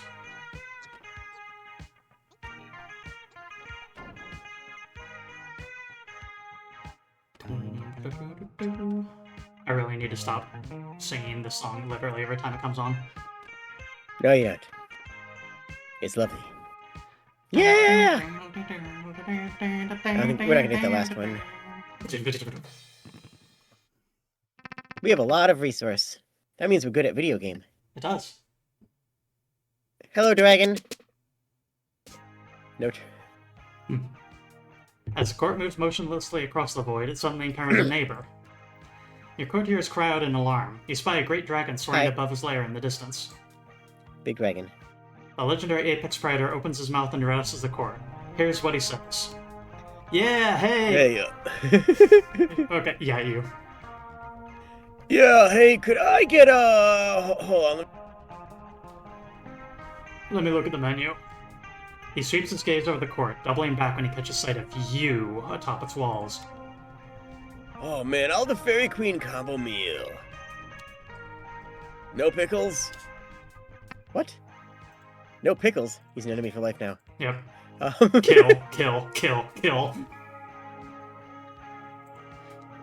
Well, we have a ridiculous amount of resource, so I figure rare chest is the only thing we really care about right now, right? Common chest. Or rare chest on this one, yeah. Yeah, plus also if we are planning on dragon hunting, we're going to want a billion archers, and this one has extra hills, too. Wait, what does that say on the bottom? 50 food for dragon? We'll see. Robin has notes on how the dragon behaves in battle. Right, so here's what my notes say. The dragon's first priority is to cook every fairy we send into the field. Once all the units are cooked, then he'll turn his attention on the court itself. If we can find a way to spread our units far and wide, we might be able to withstand its assault. Or we could try to keep our units on hills and water where the fire is less effective. But even if he doesn't burn the court directly, we're still in danger of catching fire from neighboring fields and woods. That's all I got. You thank Robin for this information. Now this is a tragedy. Perhaps the dragon can be bribed to leave you alone? Ooh. Your scholars determined that based on current meteorological readings, an adequate bribe for the dragon would be about 50 food. Bribe the dragon with 50 food. God! Damn it! Well, Unfortunately, the court storehouses are presently incapable of satiating the dragon's appetite. Best not to even try it. rip. Alright. We can gain one more food, though. And hey, the market. The market. The market. Glory to Well, the we already market. have 51. Oh, We yeah. already have 51 food. Oh, yeah, right. Matching. Matching fields. Easy. Do you want to do it?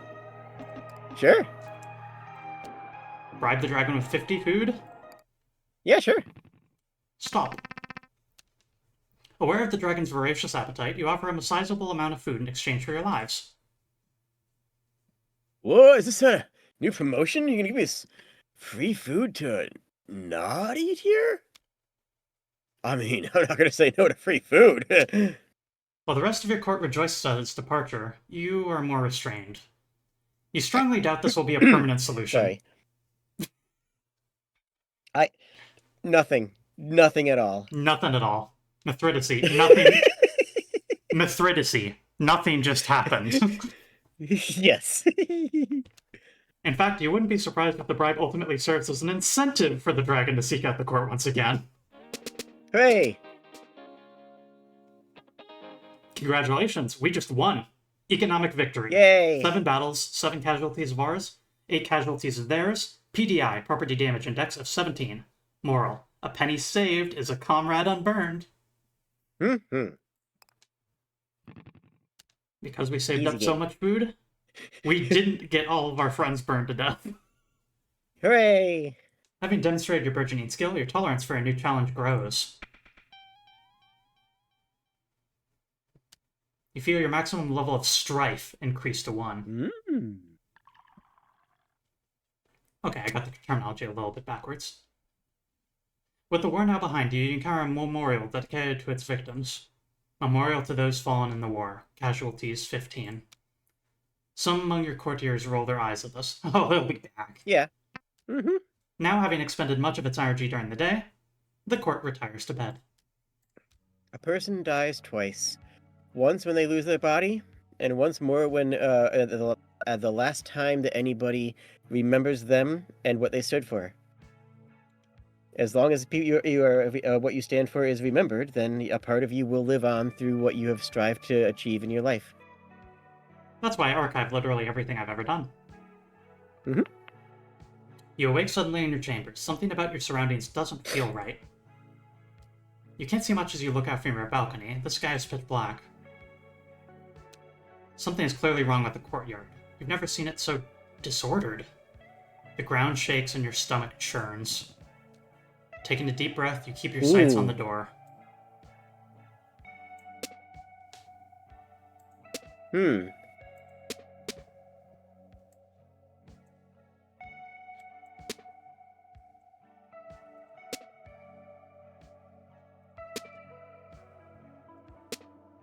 work eventually.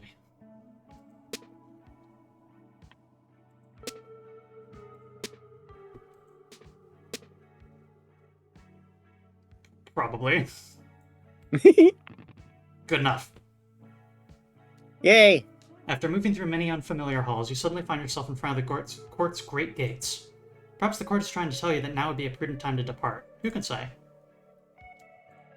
Try to open the gates. You make an attempt to open the great gates of the court. They don't budge. You note that there are 4 locks on the gates, leading you to assume that 4 keys of some sort will be necessary to open them. Well, We haven't if changed. we're the queen, we shouldn't be opening the gates. They should be opened for us. So we should never be able to open these gates. We should only be able to find somebody who will open them for us. Alternatively, we haven't changed very much. Like, have we even drank that potion yet? Huh? The What? potion of liking baseball. Oh. No, to my knowledge. Yeah, so... That painting looks a little strange.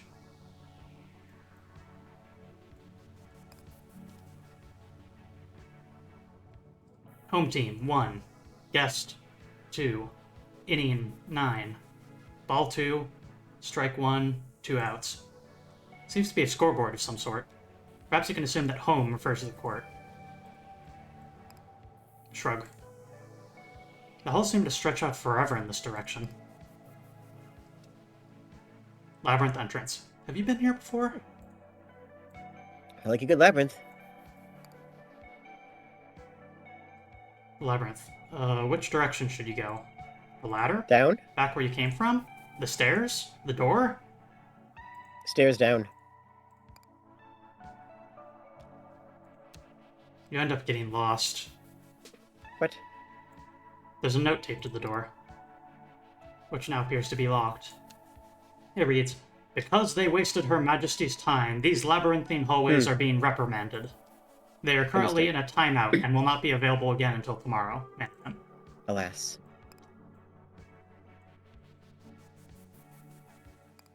Why does this feel like a mud, though? Let's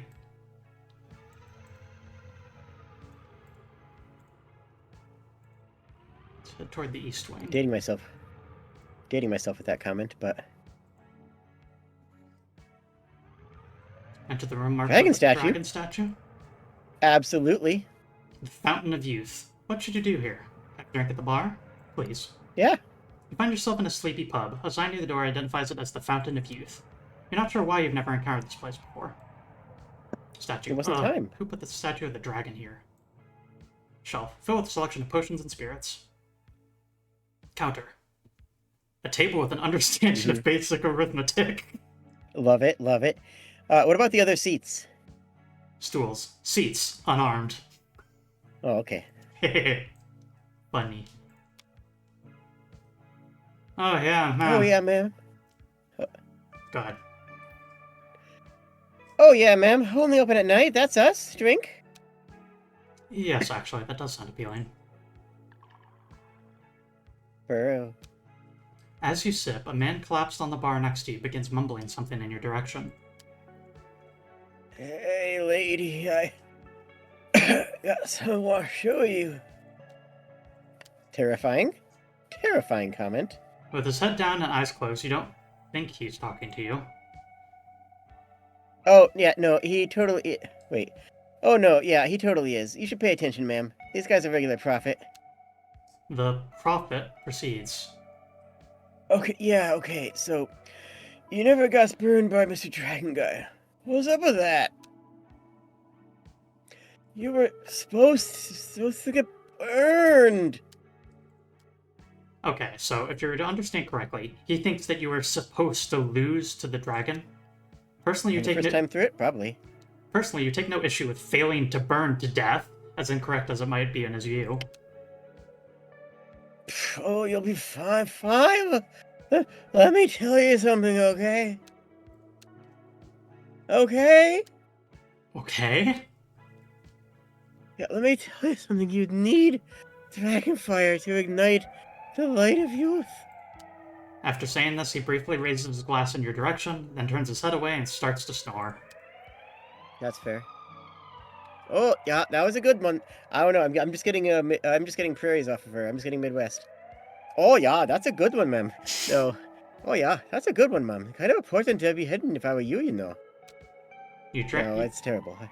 Your drink now finished, you stand up from the bar. I gotta work on that accent. It should be fun to work on. The dining hall. Is there nothing going on here? An argument appears to be taking place in the dining hall. You hear fun! You hear echoes of an argument as you approach the dining hall. Now you can see and hear both the participants clearly. After listening for a bit, you surmise that the argument concerns the thermostat and its current setting. Mm-hmm. But that cannot be satisfying. I just don't believe you actually enjoy that. Oh, what's not to like about taking it easy? It's boring. Who cares? Boredom's underrated. Just relax. You think you've heard enough and are preparing to quietly leave when... Hey, it's Her Majesty! You think that she can help settle this? Actually, I believe Her Majesty is the only one who can settle this. Okay. Our debate concerns the thermostat. It is my firm belief that only by maximizing our strife will we find any meaning in this war. Yeah, but who needs meaning, man? Just have a good time. Crank up the comfort. Either way, since Her Majesty is the only one with enough authority to make these adjustments, we will ask you to render judgment. But should you make the correct decision and raise our strife to level 5, I will give you this. She shows you a nondescript key she has attached to a lanyard. Loot! Man, that's gonna be hard, though. Just chill out. Get comfort to 5 instead. He casually produces a different key. Eh? Then you'll win this. Easy peasy.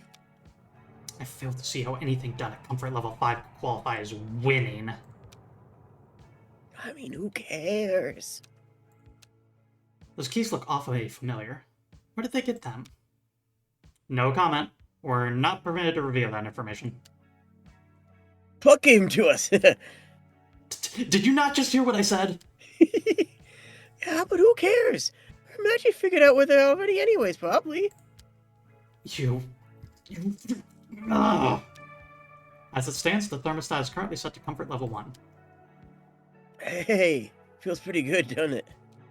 Please, Your Majesty, I strongly urge you to change course. Well, despite those protestations, you can't adjust the thermostat again until tomorrow. They'll both just have to wait. Dude.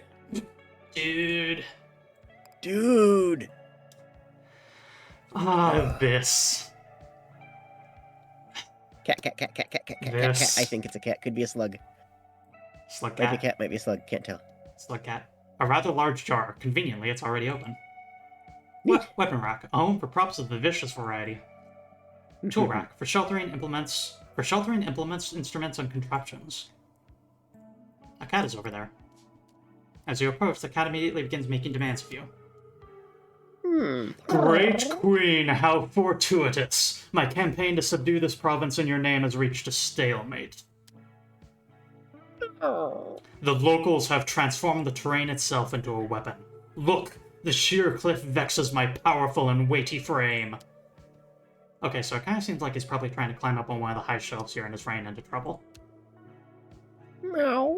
Yes, and so I seek your aid. But, alas, your royal height is also insufficient for this purpose. Surely such an obstacle cannot surpass the resources at your disposal. Yeah, you suppose you could pile up some of the junk in here to help him out. It's not like the court is going to use any of it right now. I just realized how many sound bites of myself meowing I'm just putting out onto the internet right now. I just kind of processed that. Where should we put a pile of 20 stone? Well, stone makes sense at the base. Stack some water on the pile? Mm-hmm. On top of the fountain. Stack some wood on the pile? Yeah, wood grows out of water. So, there? Yeah. Okay. And we've got 2 more stacks worth of stone we can do. Where should we put it? Both on the right side. We have a cliff face there. Oh, Jade. You are about Yes? to do something that I never tried because I saw where they were going with this. Jade, I don't know what's going to happen next, but also I know exactly what's going to happen next. Yeah, Yep! You watch with a small amount of amusement and a larger amount of frustration as the pile collapses in on itself. Wait, Great Queen! Your last save precedes this comical blunder. If you couldn't reload right now, you can reverse your mistake. And by quit and reload, he means you can select quit the menu from the pause menu and reload your save. Absolutely not. Yeah, at that. Anyways, I saw that joke coming a mile away, and I dodged it. Oh no, I jumped on that landmine like it was my duty. Hell yeah. Enter your office. You move to enter your office and are surprised to discover that the door is locked. Or maybe it's just stuck. Someone seems to have... Oh, we're stuck! Someone seems to have wedged a bunch of pamphlets in the gap between the door and frame. You pull one of them out. The cover simply reads, "The key to success begins with $30. The rest of it is just various photographs of handshakes.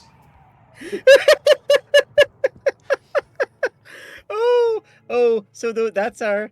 Okay, oh, that's beautiful. So that's our royal duty for inspecting the deals that have been made, is to look at the pictures of the handshakes. That's brilliant. I love it. Business. That's so good.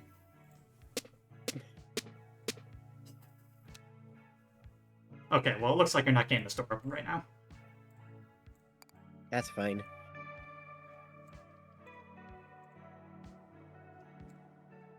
Investigate the chapel. Chapel. Pews. Bleachers for spectating the divine. Banister. At last, a fence for inside the house. Chapel window. Someone stained these windows and they were definitely not machine washable, so he left them that way. Wait, hold on. Yes?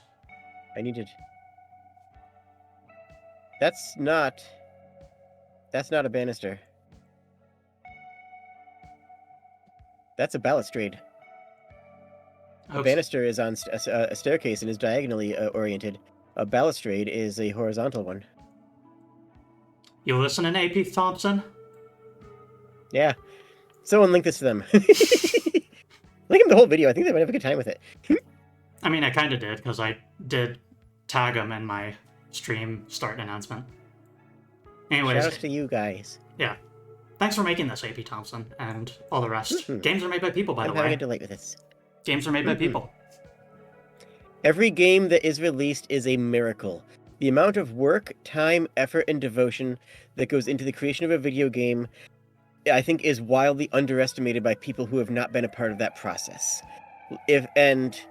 Even if you think you have a good understanding of it, let me be the first to tell you that the amount that goes into the creation of even the simplest game is blood, sweat, and tears of a human being, and that's what makes them valuable.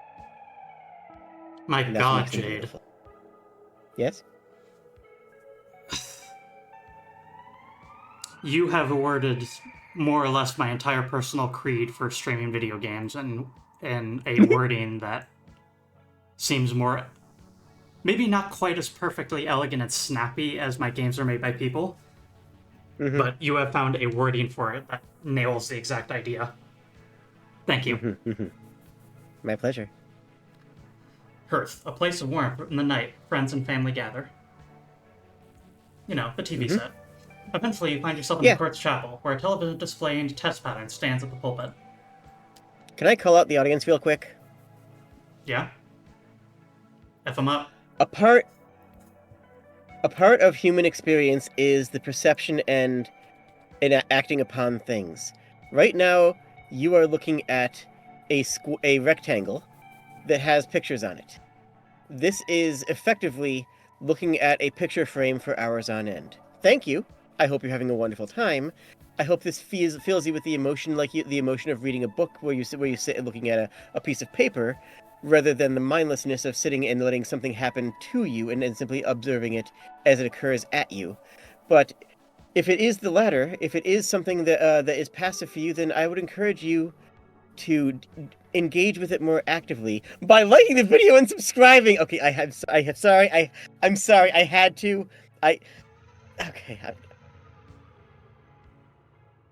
Throw money at your streamers.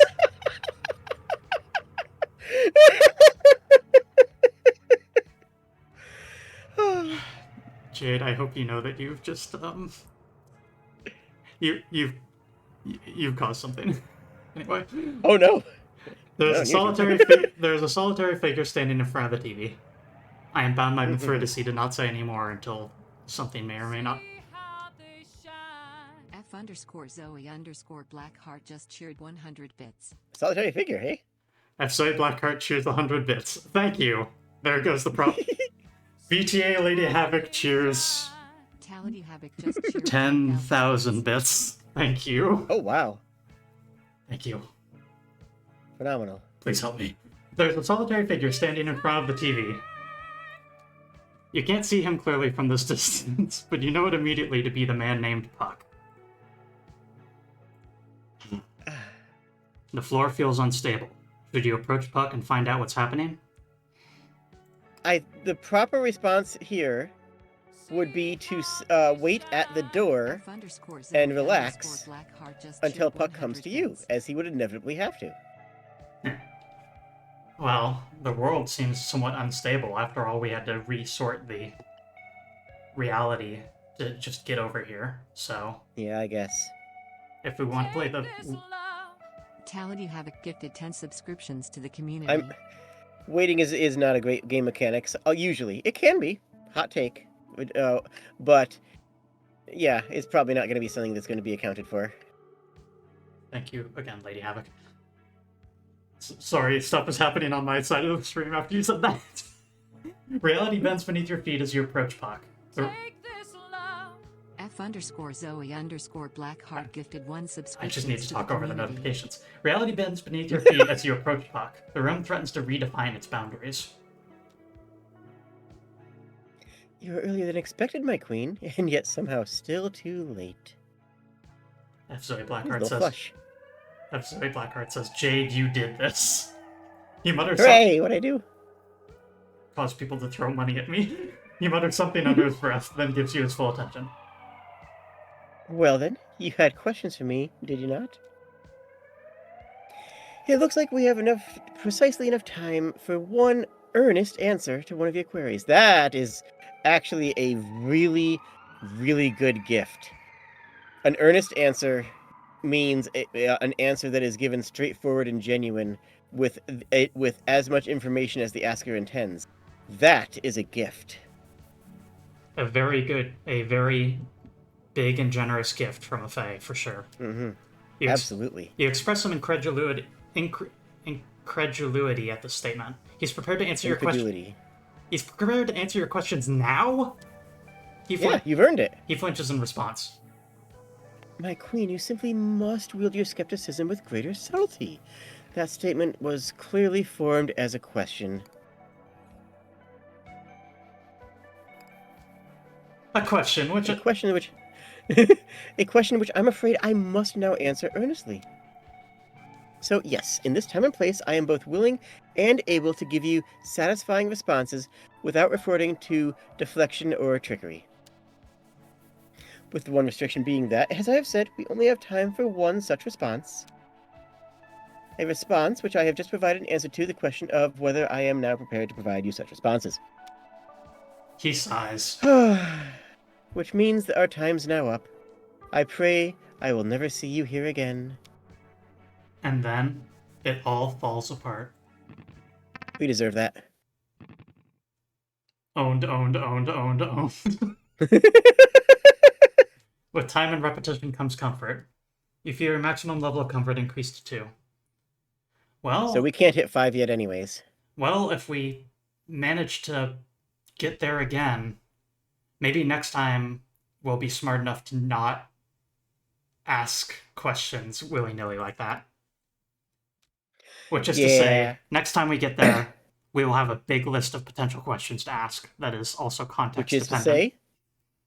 Which is to say, next time, right? Is this the time mark? Or no? I don't know. How long we've gone? Probably about now. It's the 2-hour mark now. Yeah. Okay. We're going to wake up and maybe have brekkie and then move on from there. Sounds good. And you awake in your chambers as if nothing was ever amiss. Because it's not. You're exactly where you're supposed to be. You think you can safely conclude that escaping the court will require more of you than a simple victory. You suppose that this comes as no surprise, given everything that the potion salesman told you about needing to make an exit to return home. Mm-hmm.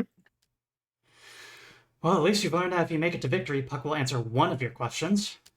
So Well, here's the thing, though. Yeah. To make an exit from here, we have to change ourselves into somebody who would make an exit from here. Because I don't think we are right now. That's my current read. Our character is irritated, but Mm-hmm. there's some level of entertainment to be found, isn't there? Irritated but adapting. Yeah.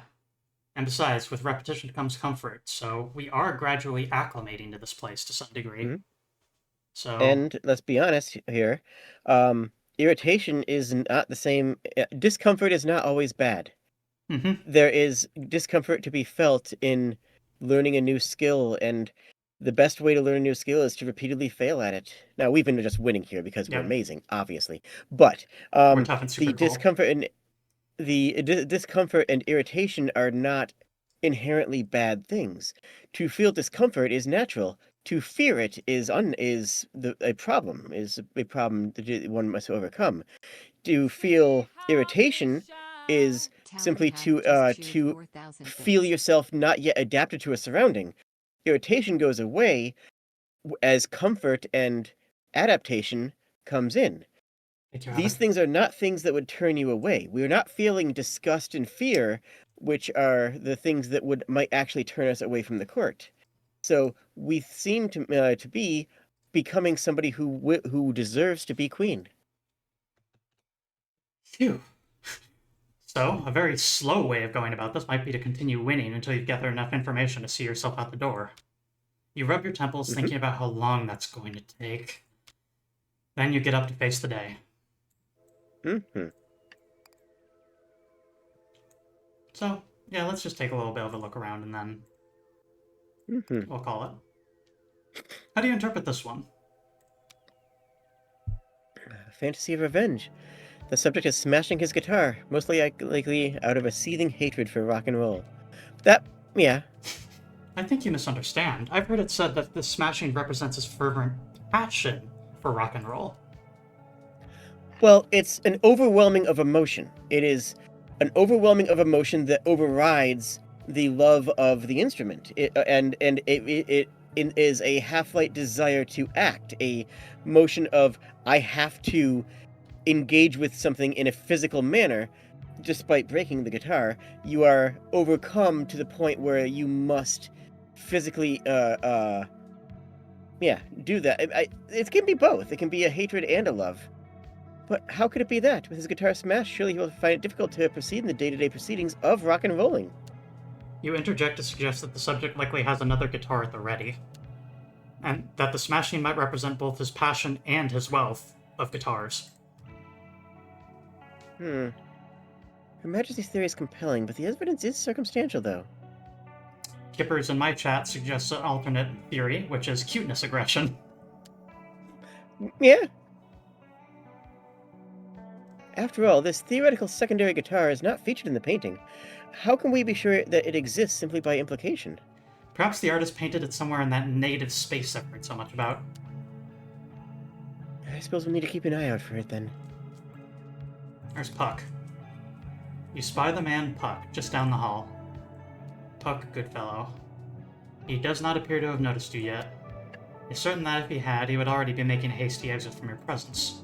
Now might be a good time to follow him, but observe for yourself what duties your steward is performing in lieu of offering you guidance. He is offering us guidance.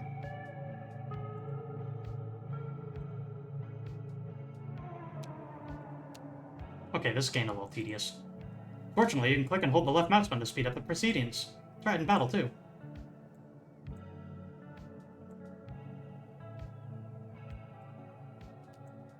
Now here's a part of the court you had not yet discovered. A vast library extends before you.